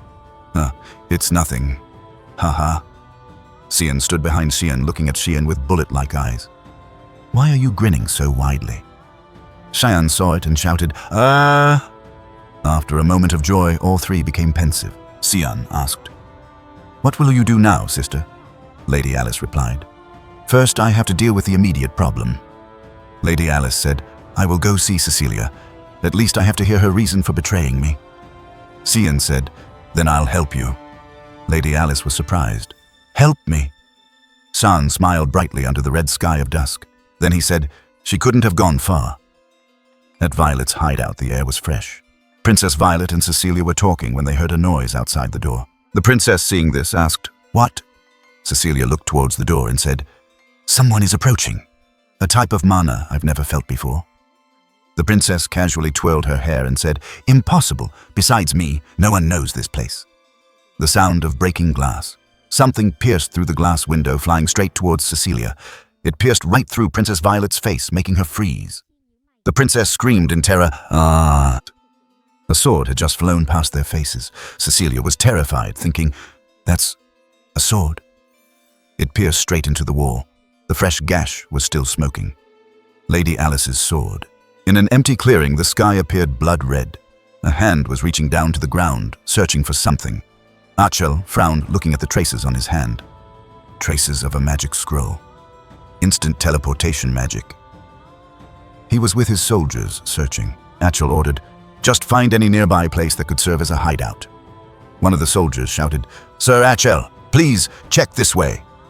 Achel and the soldiers were looking towards a deep abyss, saying, "Is Princess Violet safe?" Achel's cold expression, "We'll know once we check." The commander signaled the soldiers, "You protect the princes." The sound of footsteps running very fast.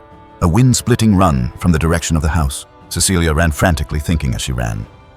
Because the killing intent and mana was so terrifying, I thought it was a formidable master. She was sweating profusely as she ran, but it turned out to be just a child. Cecilia frowned. No, maybe someone is helping her. She used her wind step technique to rush down the mountain. Can't be careless. Her eyes looked terrifying amidst the wind. She aimed her sword straight ahead. Suddenly she froze, looking ahead. He dodged. In front of Cecilia, she froze when she saw Xian, wearing a mask, standing before her. Who are you affiliated with? I've never seen anyone move like that in the Vest household. Xian stood still, letting his cloak flutter in the wind. Cecilia looked at Xian and asked further, "The sword you just threw, you saved Lady Alice, didn't you?" Xian looked, but said nothing. Cecilia, angered, attacked. "It seems you have no intention of answering, huh?" Her sinister, smug smile. "Then let me see if you scream." She continued to use her wind step technique. Cecilia swung her sword forward, causing the earth and rocks there to shatter into small pieces. Xian stood still amidst Cecilia's formation, letting her swing her sword and unleash techniques around him, but Xian remained indifferent, standing still in the wind, letting her show off her skills. The formation webbed across Xian. It tore off a small piece of fabric from the hood of Xian's cloak. Xian stood still like a statue, letting her use all 49 divine techniques. In the knighthood, the number of people who can keep up with my speed can be counted on one hand. She suddenly stopped. Can't mess around anymore. She then thrust her sword into the center of the formation where Xian was standing, but unexpectedly, he had already flown out of there. Cecilia was surprised by Xian's superhuman speed. Still dodged. His speed. She maintained her posture, watching Xian stand still. Faster than me. Cecilia gritted her teeth in anger. That guy hasn't even drawn his weapon yet. She continued to unleash techniques, leaping through the green trees along the road. From a high branch at a speed of 200 km/h, she prepared to strike straight down at Xian. "Don't underestimate me," she shouted. "Violent gale." Then she unleashed her technique downwards at Xian. Cecilia's unmatched strength. Would she be able to defeat Cecilia's violent gale, sent earth and rocks flying everywhere? The violent gale technique split a large rock in two. Xian still managed to dodge Cecilia's technique. Xian began to unleash his technique. Cecilia, seeing this, was terrified. She hadn't expected Xian to be so fast. Impossible. Xian began to unleash his void sphere technique. A purple sphere on his hand slowly floated upwards. The void sphere then split in two Xian's severing slash technique. It slashed across Cecilia's body, forcing her back. Cecilia screamed in pain. She was crying, and blood spurted from her mouth. This technique of Xian's was too powerful. The void sphere exploded like a bomb, overturning the still earth and rocks. Xian's steady steps walked on the ground. Cecilia was severely injured, slumping at the base of a rock. She said, "How pathetic." Blood still stained her mouth, but she still managed to smile and said, "I didn't expect to die in a place like this." Xian approached her amidst the dust and smoke, his cloak fluttering in the wind like the Grim Reaper approaching Cecilia. She said, "You look like the Grim Reaper, planning to stay silent until the very end." She leaned against the rock wall, smiled, and continued, "Anyway, I'm about to die. Can't you tell me if Lady Alice is still alive?" Xian sat down facing Cecilia and said, "Instead, I'm more curious why you have that expression." She asked, "What?" Xian continued, "It's as if you're smiling contentedly." Cecilia looked at him without saying anything. Xian continued, "I was hoping for a more pained expression." She smiled and said, "Perhaps this is karma. A death like this suits me well." She heard someone's voice ask, "Karma for what?" Cecilia thought. This voice. Xian was helping Lady Alice approach. She looked and said, "Lady Alice." Lady Alice said uncomfortably, "Tell me, why did you betray me?" Cecilia, with tears streaming down her face, didn't dare to look Lady Alice in the eye and replied, "Thank goodness, Lady Alice, you're alive." Lady Alice, unable to bear it, shouted, "Shut up! Tell me, why did you deceive me all this time?" She kept looking away, tears streaming down her face without saying a word. Cecilia recounted, "An old quaint village. My hometown was a small village wiped out by a magic beast attack. Now, it doesn't even have a name." A girl sat in a corner wearing old clothes, her face buried in her knees as if sad. "I was the last survivor there and was on the brink of death." The little girl sat crying and heard a voice, "There's a survivor here." A soldier looked down from above into the cellar and saw Cecilia, then said, "Wait a moment, little girl. The magic beasts have been eliminated by us. It's safe now." The soldier was carrying little Cecilia out. Someone was waiting outside and ordered, "What are you waiting for? Bring water and food quickly." The soldier replied, "Yes, Your Highness." She looked up to see who was speaking. "Thanks to the royal knights arriving in time, I was miraculously saved." Princess Violet crossed her arms, looking at her curiously. "You took me in when I had nowhere else to go." It was Princess Violet. "Of course, if your life is saved, you must repay it with your life." One day, Cecilia also grew up. She was slender, carrying luggage in her hand. Not long after the opportunity for me to repay my debt arrived. Cecilia stood in front of a luxurious villa. She was ordered, "Build a close relationship with the Vest family and await my orders." So I joined the Vest family as a maid. Little Lady Alice was truly adorable, holding a wooden sword in her hand, looking at Cecilia with a blank face. Then I met Lady Alice. Cecilia smiled brightly under the sky. Thinking back, I suddenly feel regretful. Lady Alice looked at her with sparkling eyes. I shouldn't have left. She remembered the scene where she sat crying in a dark corner. I should have died in the ruins of that village. If so, Princess Violet's terrifying face appeared with truly fearsome eyes. "It's time, Cecilia. Kill Alice Vest for me. She's very dangerous." Then this wouldn't have happened. Lady Alice asked, "Am I a threat?" Cecilia replied, "Princess Violet has always been very wary of the Vest family." Prince Lionel smiled sinisterly. "Because Crown Prince Lionel has a close relationship with Achel. The princess thinks the Vest family sides with Lord Lionel. Perhaps due to encountering an emergency, that anxiety increased. She only trusts herself. What a coward." Cecilia then smiled and continued, "Completely different from Lady Alice. Why did I serve someone like that?" Lady Alice said, "You trusted me that much, didn't you?" Cecilia replied, "I'm very sorry for disappointing you." Xian stepped forward, interrupting, "Enough of your nonsense." Xian smiled, taking off his mask. "If you think repenting will get you forgiveness, you're gravely mistaken." Lady Alice was startled. "Young Master Xian." "Wait, Xian, let me think a little more." Xian frowned, drawing his cursed blade. "This can't end so easily." Cecilia smiled contentedly. "Yes, I know, young Master Xian." Lady Alice shouted, "Wait, Xian, just listen a little more, then decide." Xian held Lady Alice's shoulder. "Wait, Lady Alice." Xian continued, "Please trust young Master Xian." At that moment, Xian aimed his blade at Cecilia. Lady Alice, seeing this, shouted, "No!" Suddenly, the door to Princess Violet's residence burst open. The princess jumped up, startled, shouting, "Which bastard is it?" The princess, terrified, looked for Cecilia. "Damn it, where's Cecilia?" And at a time like this, someone entered and said, "So you're here." Princess Violet, terrified, thought, "How did that guy know this place?" It was Achel who approached and said, "I've come to escort you, Princess Violet."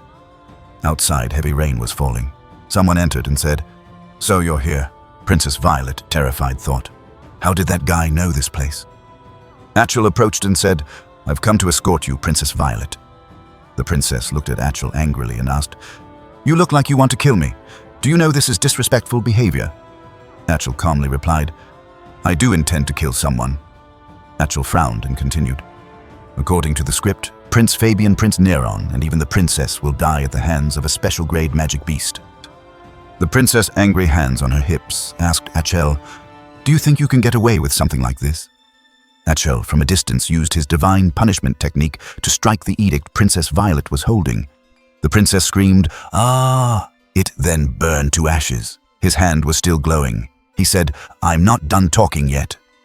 The princess, rubbing her injured wrist, said, "Insolent, do you really intend to follow that plan to the end?"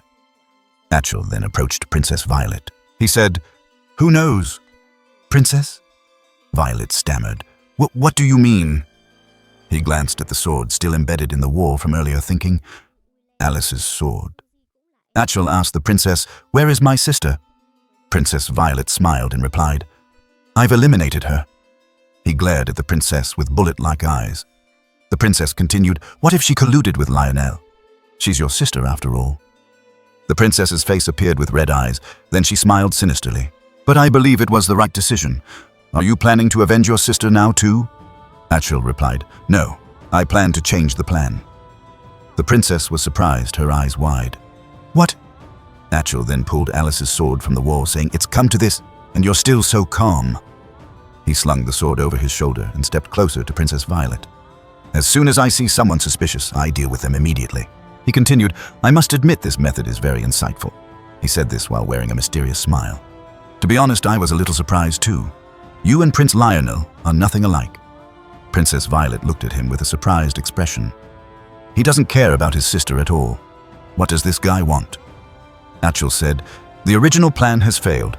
I will inform Prince Lionel that it has failed. The princess began to panic. What do you want from me? Achel brought his face close to Princess Violet's. Join my plan. The princess looked at him, her eyes dilated, sweat pouring down her forehead. Aren't you Prince Lionel's man? Achel smiled mysteriously again. Who said that? It's just a business relationship. The princess calmly crossed her arms and sat down on the bed, asking, Do you think I'll believe those words? Achel replied, Believe it or not, Princess, but Prince Lionel is just a part of my plan. The princess looked at him, smirked, and said, You want the entire empire? I can't help you with that. He turned his head, looking around. I don't care who rules this empire. The princess looked at him and asked, Then what do you want? Achel looked off into the distance as if looking towards the future. Eradicate evil. I will annihilate all cruelty in this world, uprooting it. Princess Violet smiled mockingly at him. Such grand words. Achel's hand gripped the sword tightly. Who knows? His sharp gaze, upright posture, and firm grip on the sword. It seemed that evil had just appeared. Princess Violet looked in surprise at the wall in front of her, which suddenly cracked. Large, deep cracks split the wall into many pieces. Achel stood still, tensing his body, sensing the mana around him. His whole body broke out in goosebumps. He exclaimed, This mana is strange. Achel looked up at the ceiling. Purple streams of energy were about to envelop the entire room. No, it's more accurate to say killing intent. I've never seen this kind of aura before. Suddenly, after that stream of energy, a large purple sphere was created, taking away the roof of Princess Violet's house. It was Xian's void sphere. The princess screamed in terror. The void sphere created a strong wind that shattered the walls, sending them flying everywhere. The princess quickly closed her eyes, using her hands to cover her face. Her voice stammered, What is this? Achel looked from a distance. A small speck of light like a star was approaching him. Achel's terrifying expression when he realized there was danger. He swung the sword in his hand to counter Xian's attack. Xian was wearing a mask, so Achel didn't recognize him. He frowned and asked, Who are you? Xian replied, I am the evil you seek and also your end. Achel used his 8-directional flower petal blade dance technique to fight Xian, but Xian managed to dodge all of it. Achel missed his technique, hitting the ground, causing rocks to explode. He struck near Princess Violet, who screamed in terror. Hearing this, he turned to look. When he heard Princess Violet scream, Achel used his E technique to create a round hole in the direction Princess Violet was sitting. The explosions shook the heavens and earth, pushing the princess and the bed far away. The princess no longer heard the explosions. She looked up, and around her was no longer a house, only her and this bed lonely in the rain. Princess Violet screamed in terror, Ah, no! In front of the princess was the image of her house exploding, the princess's sobs, My safe haven! The princess couldn't take her eyes off her residence being blown to smithereens. Achel, holding his sword, was pushed back. His shoes scraped against the ground, creating 2 parallel lines of smoke. The princess, terrified, asked Achel, Are you okay? He frowned, focused, waiting for the next attack. He'll attack again. Suddenly, a brilliant red appeared. Xian continued to attack with his indomitable technique. A red sphere like fire was gradually pressing down on Achel and Princess Violet. She shouted Achel's name loudly. Achel then used his Akion technique, swinging his sword to block the red sphere. The red sphere split to both sides upon hitting Achel's sword. Xian began to charge at him. Achel frowned. Damn it, he can use spatial magic too. Behind the mask were red eyes. A red flame appeared on his head along with his cursed blade, advancing straight towards Achel. The fight between the two was extremely intense. The clash of Achel's and Xian's swords created a blinding flash of lightning. Then, Achel's Akion aura wrapped around Xian's cursed blade Kajam. Suddenly, it screamed. Xian didn't understand what was happening. Therefore, Achel just needed to use a little more strength, and Xian would have been thrown back several meters. Achel looked at Xian's technique and guessed, This guy is no ordinary person. Princess Violet, sitting behind, also didn't understand what caused Xian to be pushed back. He looked with deep, confident eyes. But I will definitely win.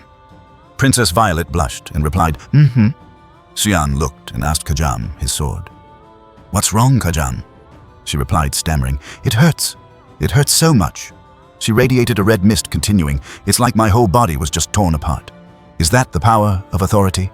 Troublesome. Achil was ready to fight. He provoked, "Why don't you come at me anymore?" He pointed his sword towards Xian. "Aren't you my?" and continue. Xian then brought Kajam behind his hip. "I really want to kill him right now. So much so that I even feel nauseous." Xian stood up, extending his hand towards Achil. There was a ring on his hand. It sparkled like a star in the night sky. But now that I've identified the power of authority, I have to retreat. Princess Violet looked at the sword and shield of someone lying at the foot of her bed. It was covered in fresh red blood. The blood stain wasn't dry. The princess looked and exclaimed in horror, "That's Cecilia's stuff!" The three stood in the rain. Princess Violet asked, "What did you do to Cecilia?" Xian simply replied, "Purified her."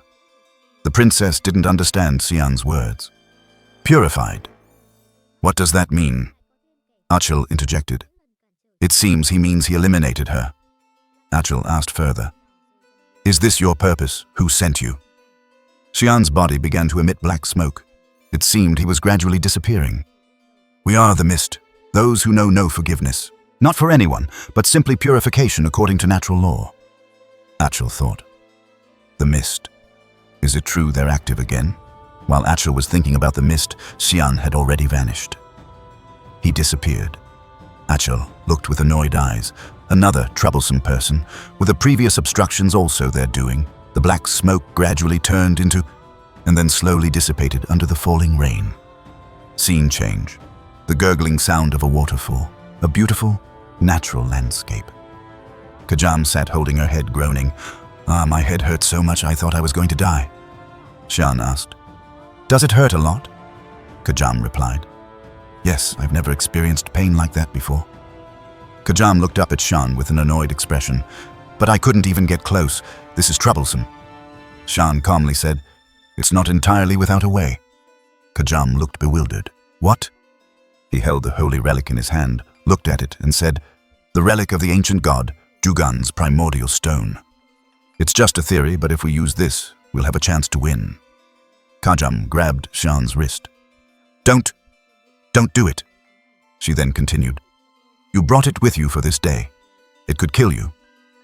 Lady Alice was approaching, calling Xian. Xian turned to look at his sister. "I know this might be very dangerous, but this is the only way."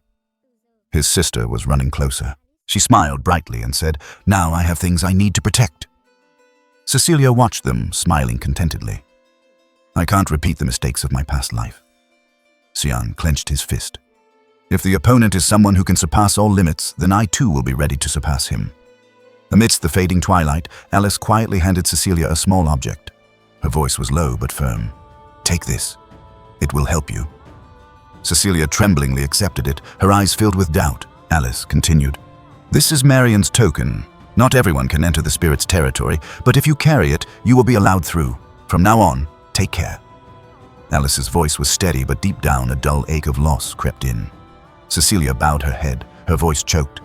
"Lady Alice, thank you, and I also apologize for what I've done." Her eyes welled with tears overflowing with remorse, but Alice just quietly turned away, her voice as cold as ice. "Don't misunderstand. What I did doesn't mean I've forgiven you.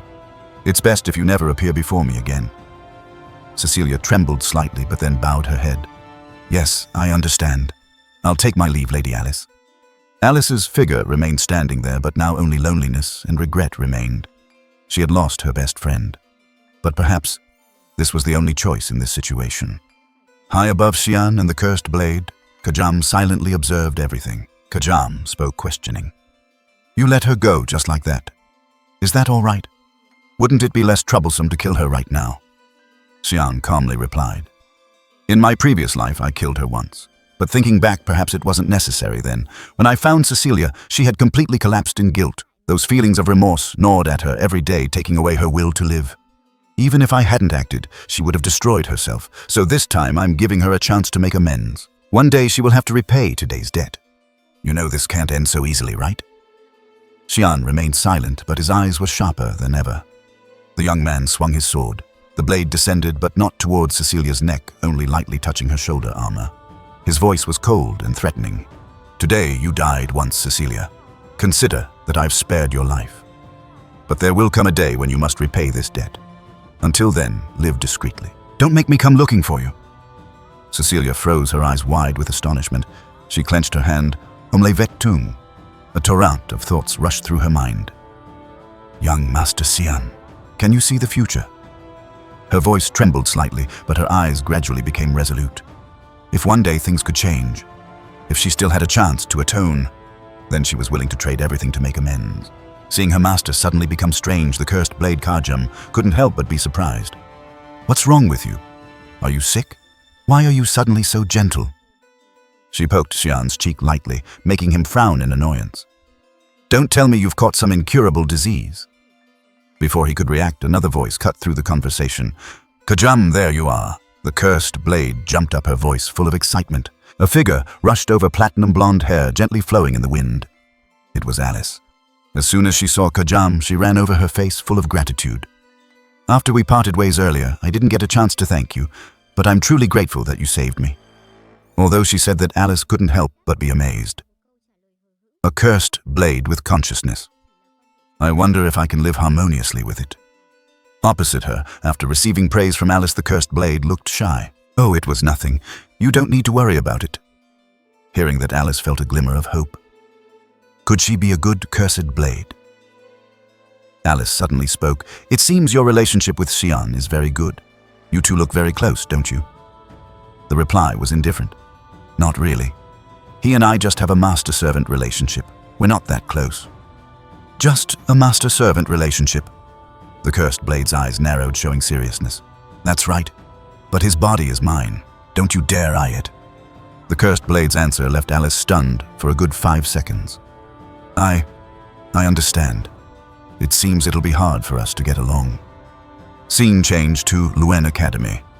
The principal was intently reading the letter Alice had just sent. To Principal Kundal. "I have found the answers to the doubts I've had for so long. I have decided to leave the Knights of Light. That place is now completely lost. The beautiful things I heard and admired since I was a child have now completely collapsed. What they strive to protect was incredibly misguided. Even the honor of our family is gradually decaying and declining. Father just stands by and does nothing to salvage the situation. I can't understand what he's thinking anymore.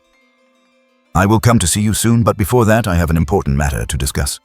It's about my brother, Atchel Vest, and Prince Lionel. When I arrive, I will tell you more details about it. So in the meantime, please take care of Shan for me." After reading what was written in the letter, the principal's face clearly showed contemplation. He thought to himself, "Both your family and mine. Families are truly a mess, aren't they, Alice?" Placing the letter on the table, he chuckled faintly. "You still worry about your younger brother, as always. All right, for your sake, I'll pretend to care a little." He turned to the person opposite him and spoke. "Sorry to keep you waiting, Professor Boris."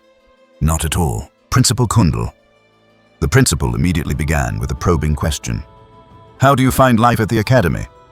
Boris chuckled lightly. "I'm gradually getting used to it, sir. I called you here for nothing special, just wanted to ask a few things. Do you agree?" "Yes, of course." "What would you like to ask, sir?" The principal's expression darkened, his eyes turning cold and his voice filled with threat. "When were you planning to tell me that you're working under my nephew, Prince Lionel? Or do you have some special reason you can't say?" Boris remained perfectly calm. "I haven't hidden anything from you, sir. After all, it's not necessary for work." "Not necessary?" The principal raised an eyebrow. "Then can you clarify your purpose for being here?" Boris sighed. "I just want to find someone." "So have you found that person yet?" "Yes, it seems I have." Hearing that, the principal's attitude immediately changed drastically. Bright mana erupted powerfully from him. "In that case, give up. If it's the child I'm thinking of, it's best to give up." Every word he spoke was filled with terrifying killing intent. "This is a conversation, but if you remain stubborn, I'll be forced to use violence to carry out my intentions." Faced with such a powerful individual as the principal, even Boris had to be humble and fearful. Nevertheless, he still managed an interested smile. "Yes, I understand. I'll keep that in mind, Principal." After leaving the office, Boris couldn't stop marveling. "I didn't expect Principal Kundal's reaction to be so beyond my predictions. It seems student Xian receives more attention than I thought. He truly is a very interesting person." He sat down diligently writing his report, then suddenly chuckled. "It's true, there's always something new beyond my expectations." The magically enchanted scroll immediately flew off, probably to Achel's location to report the situation. Suddenly, a worried voice rang out. Now what do we do? If another person interferes in this matter, things will become much more troublesome. It was Hykra, his soul manifested as a shield with angel wings, looking incredibly holy. But who knew that deep inside was a demon with depraved thoughts? I understand, Hykra. You must be careful. Unlike me, a spirit entity, the cursed Blade Kajam, actually has a body. Boris smirked, his eyes glinting with calculation. Well then, we can just start with those around him, right? Oh, your idea isn't bad at all. Leave everything to me. Hykra replied, his voice echoing menacingly. Just then a figure approached from afar. A clear voice rang out. Were you looking for me, Instructor Boris? Thank you for coming, Instructor Serika. He smiled meaningfully. Not at all. Actually, I wanted to meet you once as well. Then, shall we begin? I have a few things I want to ask about Student Xian. Serika frowned slightly. Student Xian. Boris slowly approached, his voice still gentle but laced with danger.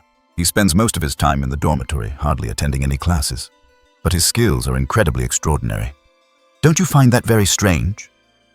Serika maintained her composure, continuing her act. Perhaps he's a natural-born genius, but it seems you're very interested in Student Xian. That's right. Initially, he was the only one who made me curious and want to find out more.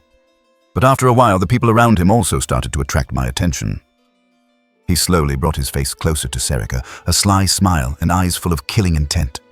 Instructor Serika, or for someone loyal to the Mist Assassin organization like you, I should call you Miss, shouldn't I? Serika's eyes widened in shock. What? Her hands immediately summoned her cursed blade, but of course Boris had already prepared. He smirked triumphantly, waved his hand, and activated his summons. From the ground, a giant monster emerged, its entire body covered in sharp-fanged mouths and countless red eyes. It was a firehound, a voracious and incredibly brutal monster. It lunged, swallowing Serika without any difficulty. It seemed everything was over, but no. How could an assassin like her be defeated so easily? In an instant, dozens of slashes were unleashed, easily tearing the firehound to shreds. Serika had activated the power of the God of Darkness. Her entire body exuded terrifying killing intent, the cold eyes of a seasoned assassin. Immediately after, she continued to expand her domain. A thick fog enveloped them completely, isolating her opponent from the outside world. But Boris remained calm, his confident smile never fading. I didn't expect this at all. You can open another dimension. So this is how you block the flow of mana from the outside. Very interesting. Serika stood opposite him, her aura overwhelming. I don't know how you found out my identity, but it seems you're looking for death. Serika's smile deepened. If death is what you desire, I will help you achieve it. Serika smiled confidently, her sharp eyes meeting Boris's, unfaltering. Her tone was calm, but held absolute pride. He slowly summoned his ancient tome. But it's not that easy. Witnessing this, Serika's voice deepened. You're too confident, aren't you? But how long will you maintain that confidence? As soon as she finished speaking, dozens of Mist Assassins appeared surrounding Boris, leaving no chance of escape. Serika smirked. Well then, shall we begin? It's time we tested our strength. The ancient tome in his hand opened holy power, shining brilliantly. Kill me if you can. Superior numbers mean nothing to me. I'll take you all on alone. Scene change back to the academy.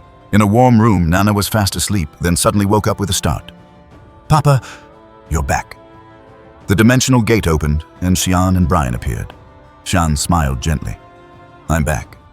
Beside him, Brian, after days Dwingul Miao on the battlefield, was so hungry he couldn't stand firm. Before he could say anything, Nana rushed over and hugged Xian tightly, making him feel quite surprised. Having a daughter really warms the heart. Meanwhile, Brian approached Emily and said, Give me something to eat. I'm starving to death. Emily was bewildered. Didn't you tell me not to cook anymore? Meanwhile, Xian gently stroked Nana's head. His voice was deep and warm. Are you still okay, child? Nana beamed. Yes, Papa, I listened to you and lived very well with Serika. Xian thought to himself. It seems the kid managed to endure it. He had asked Serika to train Nana so she could control her outbursts. Serika's training was harsh, but in terms of self-control, she was the most suitable person. Serika's method was simple but brutal. Let Nana go on a rampage to release her dragon's wild instincts, and if things went too far, she would intervene. You must have worked hard, right? Xian continued to ask. Nana smiled. Yes, but today she had an appointment, so she couldn't teach. Xian instinctively frowned. Appointment? What appointment? The cursed blade's Kajam's lazy voice echoed from the corner of the room. She probably went for purification. Kajam appeared sitting on a chair with an air of ease. I told her to go purify that Boris fellow. Xian was stunned. Purification, isn't he working as an instructor here? Kajam shrugged. Sarika is also an instructor. It would be easier for her to approach him. Xian was skeptical. Kajam definitely wouldn't accept this. Do you know what you're dealing with? Kajam smirked. Of course. Are you talking about that holy scripture? Do you really think Sarika and Miss can't beat him, even if outnumbered? Xian stood up abruptly, holding his head in thought. So you also knew about Haikra's existence? His face became annoyed. Then why didn't you report it to me? Kajam smirked. Why should I report such trivial matters? Xian glared at her, and then tutted softly. Not even a minute's rest. Are you planning to go? He nodded.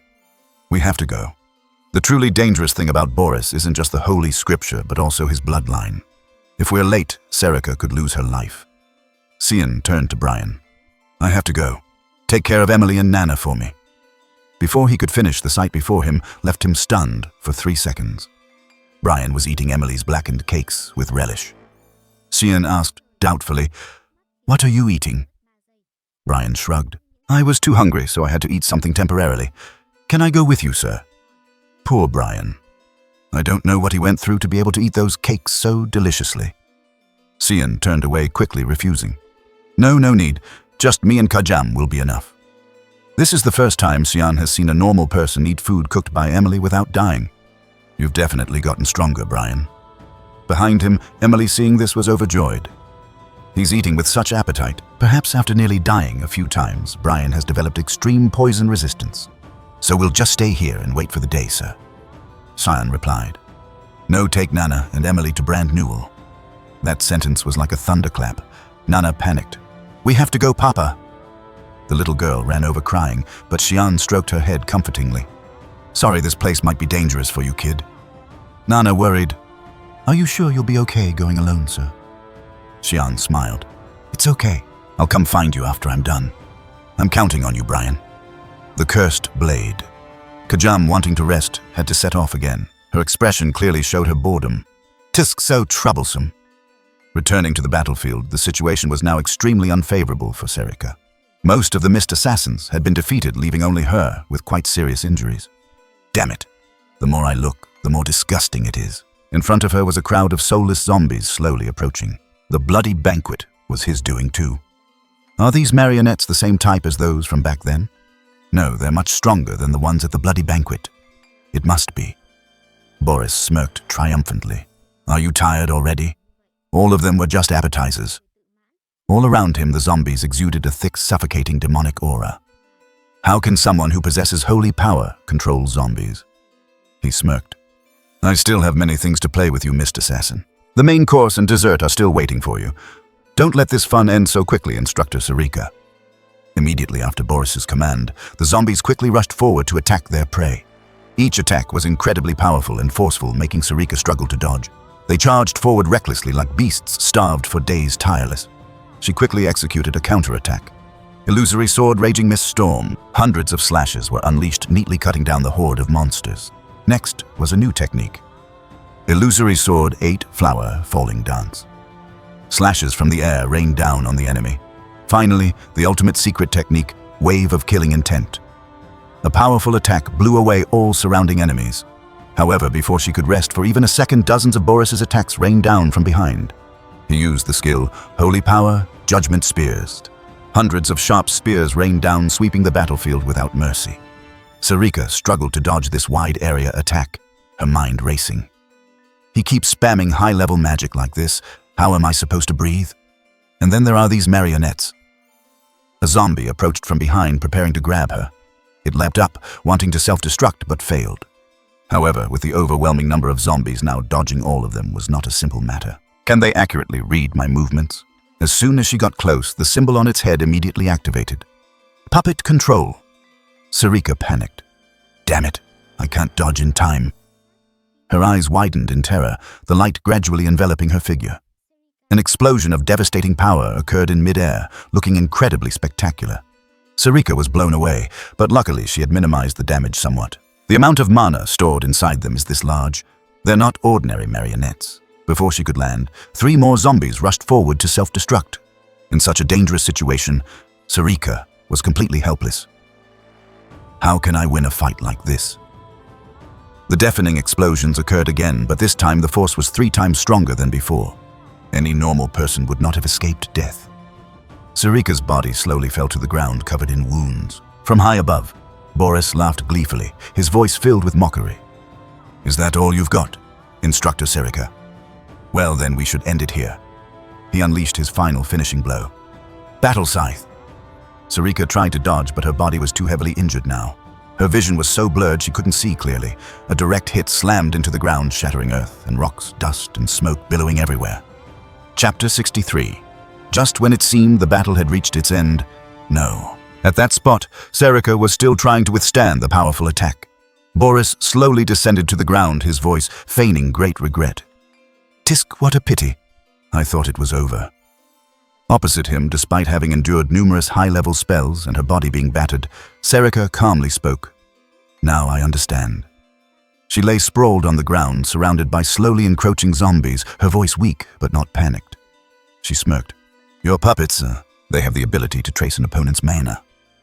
They're not ordinary zombies, are they? And also that grimoire, emitting holy power? That must be the source of your strength." Struggling to get up, her eyes glinted with sharp perception. The mana radiating from that book is not ordinary. Could it be a divine weapon? Hearing this, Boris clapped in applause. "Such sharp combat sense and profound knowledge. You are truly admirable. But now that you know everything, what do you plan to do next?" He smirked triumphantly, his eyes arrogant, and immediately cast his next technique. Phantom Lightning. Countless zombies rose from the ground, their faces expressionless, their bodies enveloped in black mana, looking incredibly mysterious. Boris smirked. "I have countless puppets like this. You should just give up." Opposite him, Sarika listened silently. Then suddenly she plunged her dagger straight into the ground, slowly standing up. Her determined voice rang out, "Sorry, but I hate giving up the most."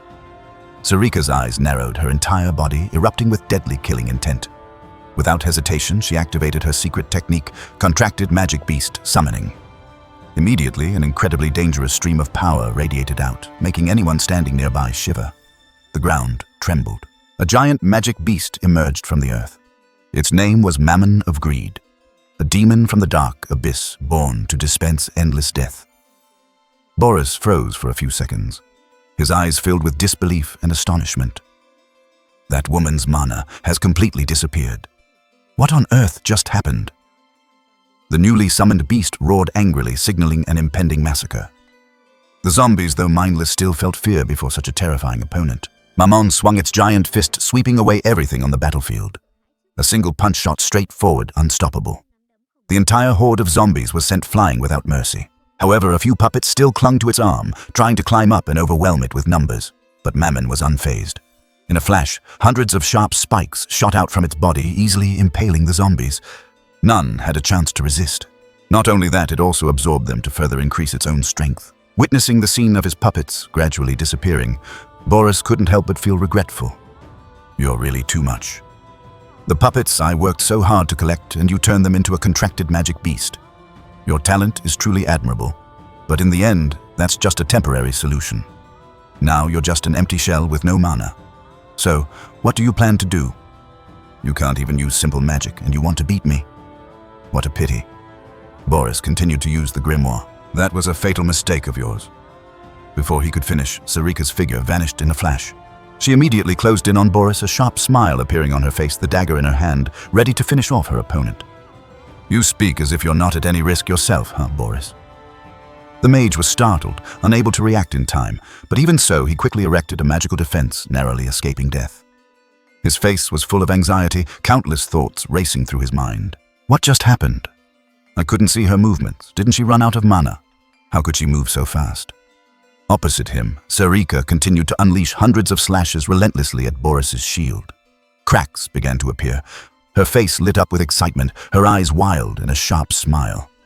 The sword in her hand spun like a deadly toy. A powerful thrust pierced Boris's shield, shattering it. With her other hand, she delivered a mighty punch. "Looks like I've checkmated you, huh?" The punch crushed the shield along with its controller. Boris was sent flying, his body sliding across the ground. He painfully sat up, not yet adapted to the previous attack, but Serika didn't let the opportunity slip.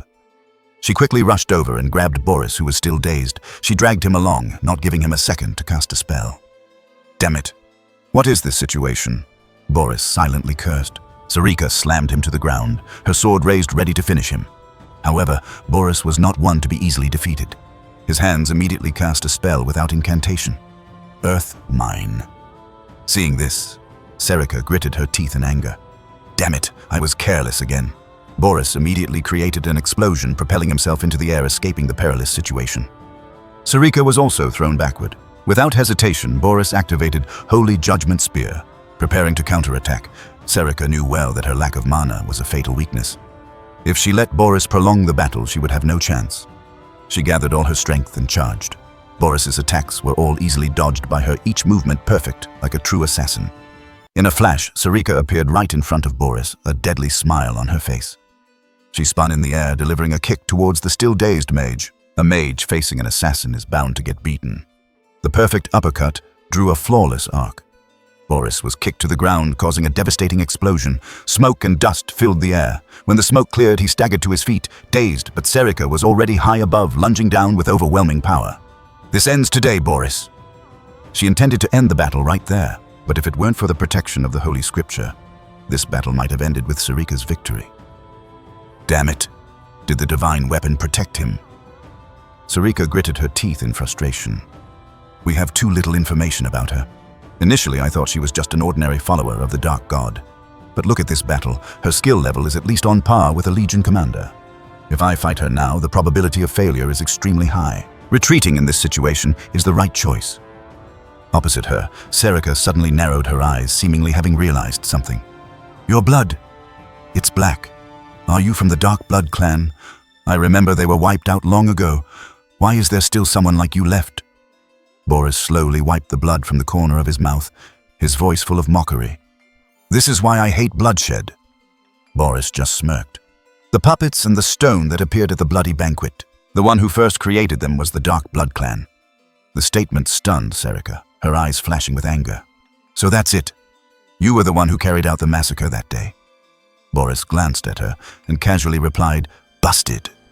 Looks like I can't continue working here anymore. What a pity." As soon as he finished speaking, he immediately cast a spell intending to flee, but Serika lunged forward, blocking his path. Her voice was sharp. "Shut up! Do you think I'll give you another chance? Today you will definitely die here." Just then, Mammon appeared from behind, having cleared out the zombies. Its hands gathered power, preparing to deliver a fatal blow. Boris, attacked from two sides, could only defend helplessly. Trapped like this, how can he escape? Seeing the increasingly unfavorable situation, Hiker couldn't help but get angry. What a troublesome woman. I forgot there was still a contracted magic beast here, it seems. All my puppets were used as sacrifices by it. Although it looked like she had the upper hand, Serika's situation was actually not good either. She had almost exhausted her mana, and the Holy Scripture's defense was nearly impenetrable. If not for that book's support, Serika could have won. Suddenly, a slash appeared in the space behind Serika, making her pause, her eyes wary. Who is it? Who just interfered with my space? Does he have allies? But contrary to her speculation, the person who just appeared was not Boris's ally, but Xian. Boris's face suddenly turned pale, extremely worried. Why did he come at this exact moment? Xian lunged forward, his eyes shining brightly, his hand gripping the cursed blade Kajam tightly. This was a once-in-a-lifetime opportunity that he would never miss. A slash with terrifying power immediately tore apart the shield created by Hiker as if it were just a thin piece of paper. Now Boris had to face all three terrifying opponents, Serika, in a berserk, uncontrolled state. Mammon, the contracted magic beast that had just absorbed a powerful army of zombies, and Xian, the master of the cursed blade with overwhelming power. A loud call of his name echoed from afar. "Xian!" The brown-haired man, Boris, said in confusion. "Young Master Xian. Why at this time?" Despite the words being spoken, Xian still held his weapon tightly, rushing forward. He and Serika twin swords lunged forward, attacking the opponent in unison. Boom! An explosion occurred as the two sides collided, creating a massive shockwave. She landed lightly, stepping on the shattered debris, scattered all over the ground, moving forward. Kajam walked by, saying, "You look truly pitiful." Kajam bared her teeth in a sinister smile, and then called out the name Haikre, Haikre. In pain, clutched the wound on his hand, saying, "How did you find me?" He frowned, puzzled, asking, "Why are you here?" Kajam replied, "My intuition is quite sharp." She stepped forward, smugly stating, "I can smell you." She approached Haikre and said, "Especially the smell of hypocrites like you. It stinks enough to make one nauseous." Haikre, annoyed, said, "I warned you." Haikre's eyes stared intently at her, saying, "You chose the wrong side." Kajam, annoyed and confused, looked at him. As soon as he finished speaking, Haikre used his ultimate power, Seraphim's supreme power, to attack her. In that dim light, an eye appeared within a triangle. Both of them exerted their combined force on it. Seraphim's supreme power increasingly demonstrated its unmatched strength to destroy Xian and Serika. The two were injured and sent flying, unable to control the power from that magic. "Cook!" Serika, annoyed, cursed. "Damn it!" She called out his name loudly. "Xian!" Shinvest alone fought Haikre. He was surprised, exclaiming, "He's resisting the supreme power." The battle was incredibly chaotic. The more he thought, the more he couldn't believe his eyes. What kind of power is affecting him? Just the power of the cursed blade alone couldn't withstand it. Haikre realized, "You've hidden something more dangerous than I thought." The brown-haired man, Boris, watched from afar. Seeing the tense situation, he said, "I will also support you, Lord Haikre." He suggested, "The master of the cursed blade is right in front of us. We must eliminate him now." Haikre immediately said, "Stop, Boris," he stated. "With our current strength, it's not enough." Xian called out his name, Boris Hellman. Two unmatched powers were fighting on equal footing. Boris panicked, saying, "What?" Xian, broke through the enemy's encirclement, rushing forward, stabbing Boris Hellman in the chest with a dagger. He screamed in pain. "Kak!" He was surprised, exclaiming, "He pierced through Lord Haikre's barrier. This kid is too dangerous." Boris Hellman realized the black mist obscuring the sun. It definitely refers to Xian Vest. Boris Hellman used all his strength to stop him, saying, "If he is the blade that will be aimed at Lord Achel in the future." "Now that Lord Haikre's barrier is activated, we must break him," Serika observed from outside.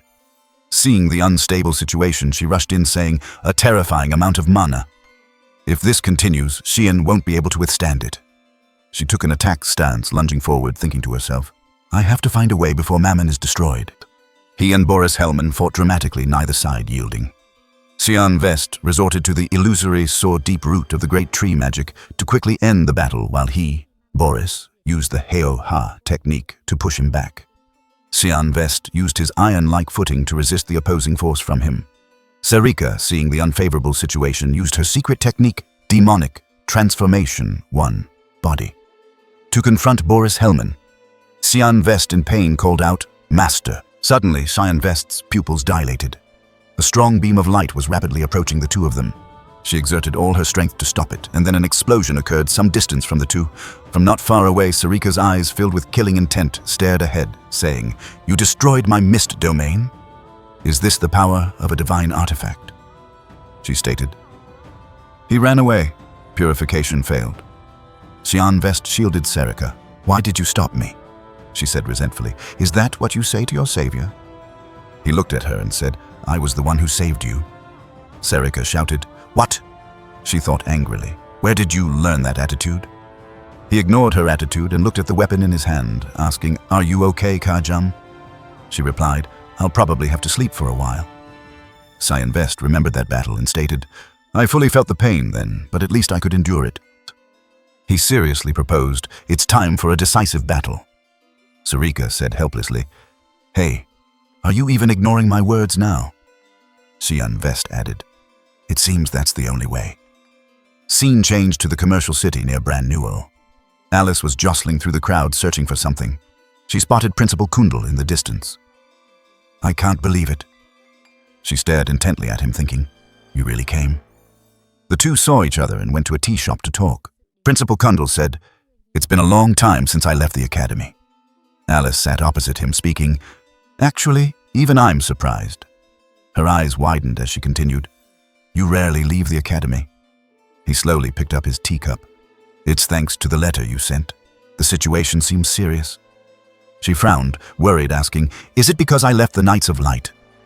He burst out laughing. Ha ha ha, I guessed you would forge your own path. Principal Kundal stroked his beard, gently consoling. Protecting the family isn't that important. What's more worrying is Achel and Lionel. Alice curiously asked, You knew about Achel? He picked up his teacup seriously, replying, To some extent. If Achel takes over the position of maintaining the family, what do you think will happen? She lowered her head, continuing, The core talents of the Empire have all joined the Knights of Light, so he could become the leader of the Empire's strongest army. He agreed with this. That's right. And his best friend, my nephew Lionel, also has the potential to co-command the Knights of Light. She widened her eyes in astonishment. This is what I'm most worried about. So what do you think about this Prince Lionel as your maternal nephew? Principal Kundal slowly stated, One day your younger brother Xian asked me, Do you want the prosperity of the Empire or the honor of the family? The old man acknowledged, That kid has seen much further than us. I was too complacent about the future. Alice, hearing this, her face became stunned, asking, Xian saw something. The old man stood up softly, replying, I don't know either. But you should leave the Empire for a while. Why should I leave the Empire? Then he turned his back to leave, not forgetting to remind her, a great upheaval is coming. I will try to fix things within my ability, but I can't be sure of anything. She softly asked back, A great upheaval? His eyes were serious as he emphasized, I'm talking about a coup d'etat. The signs of a civil war for the throne are gradually becoming clear.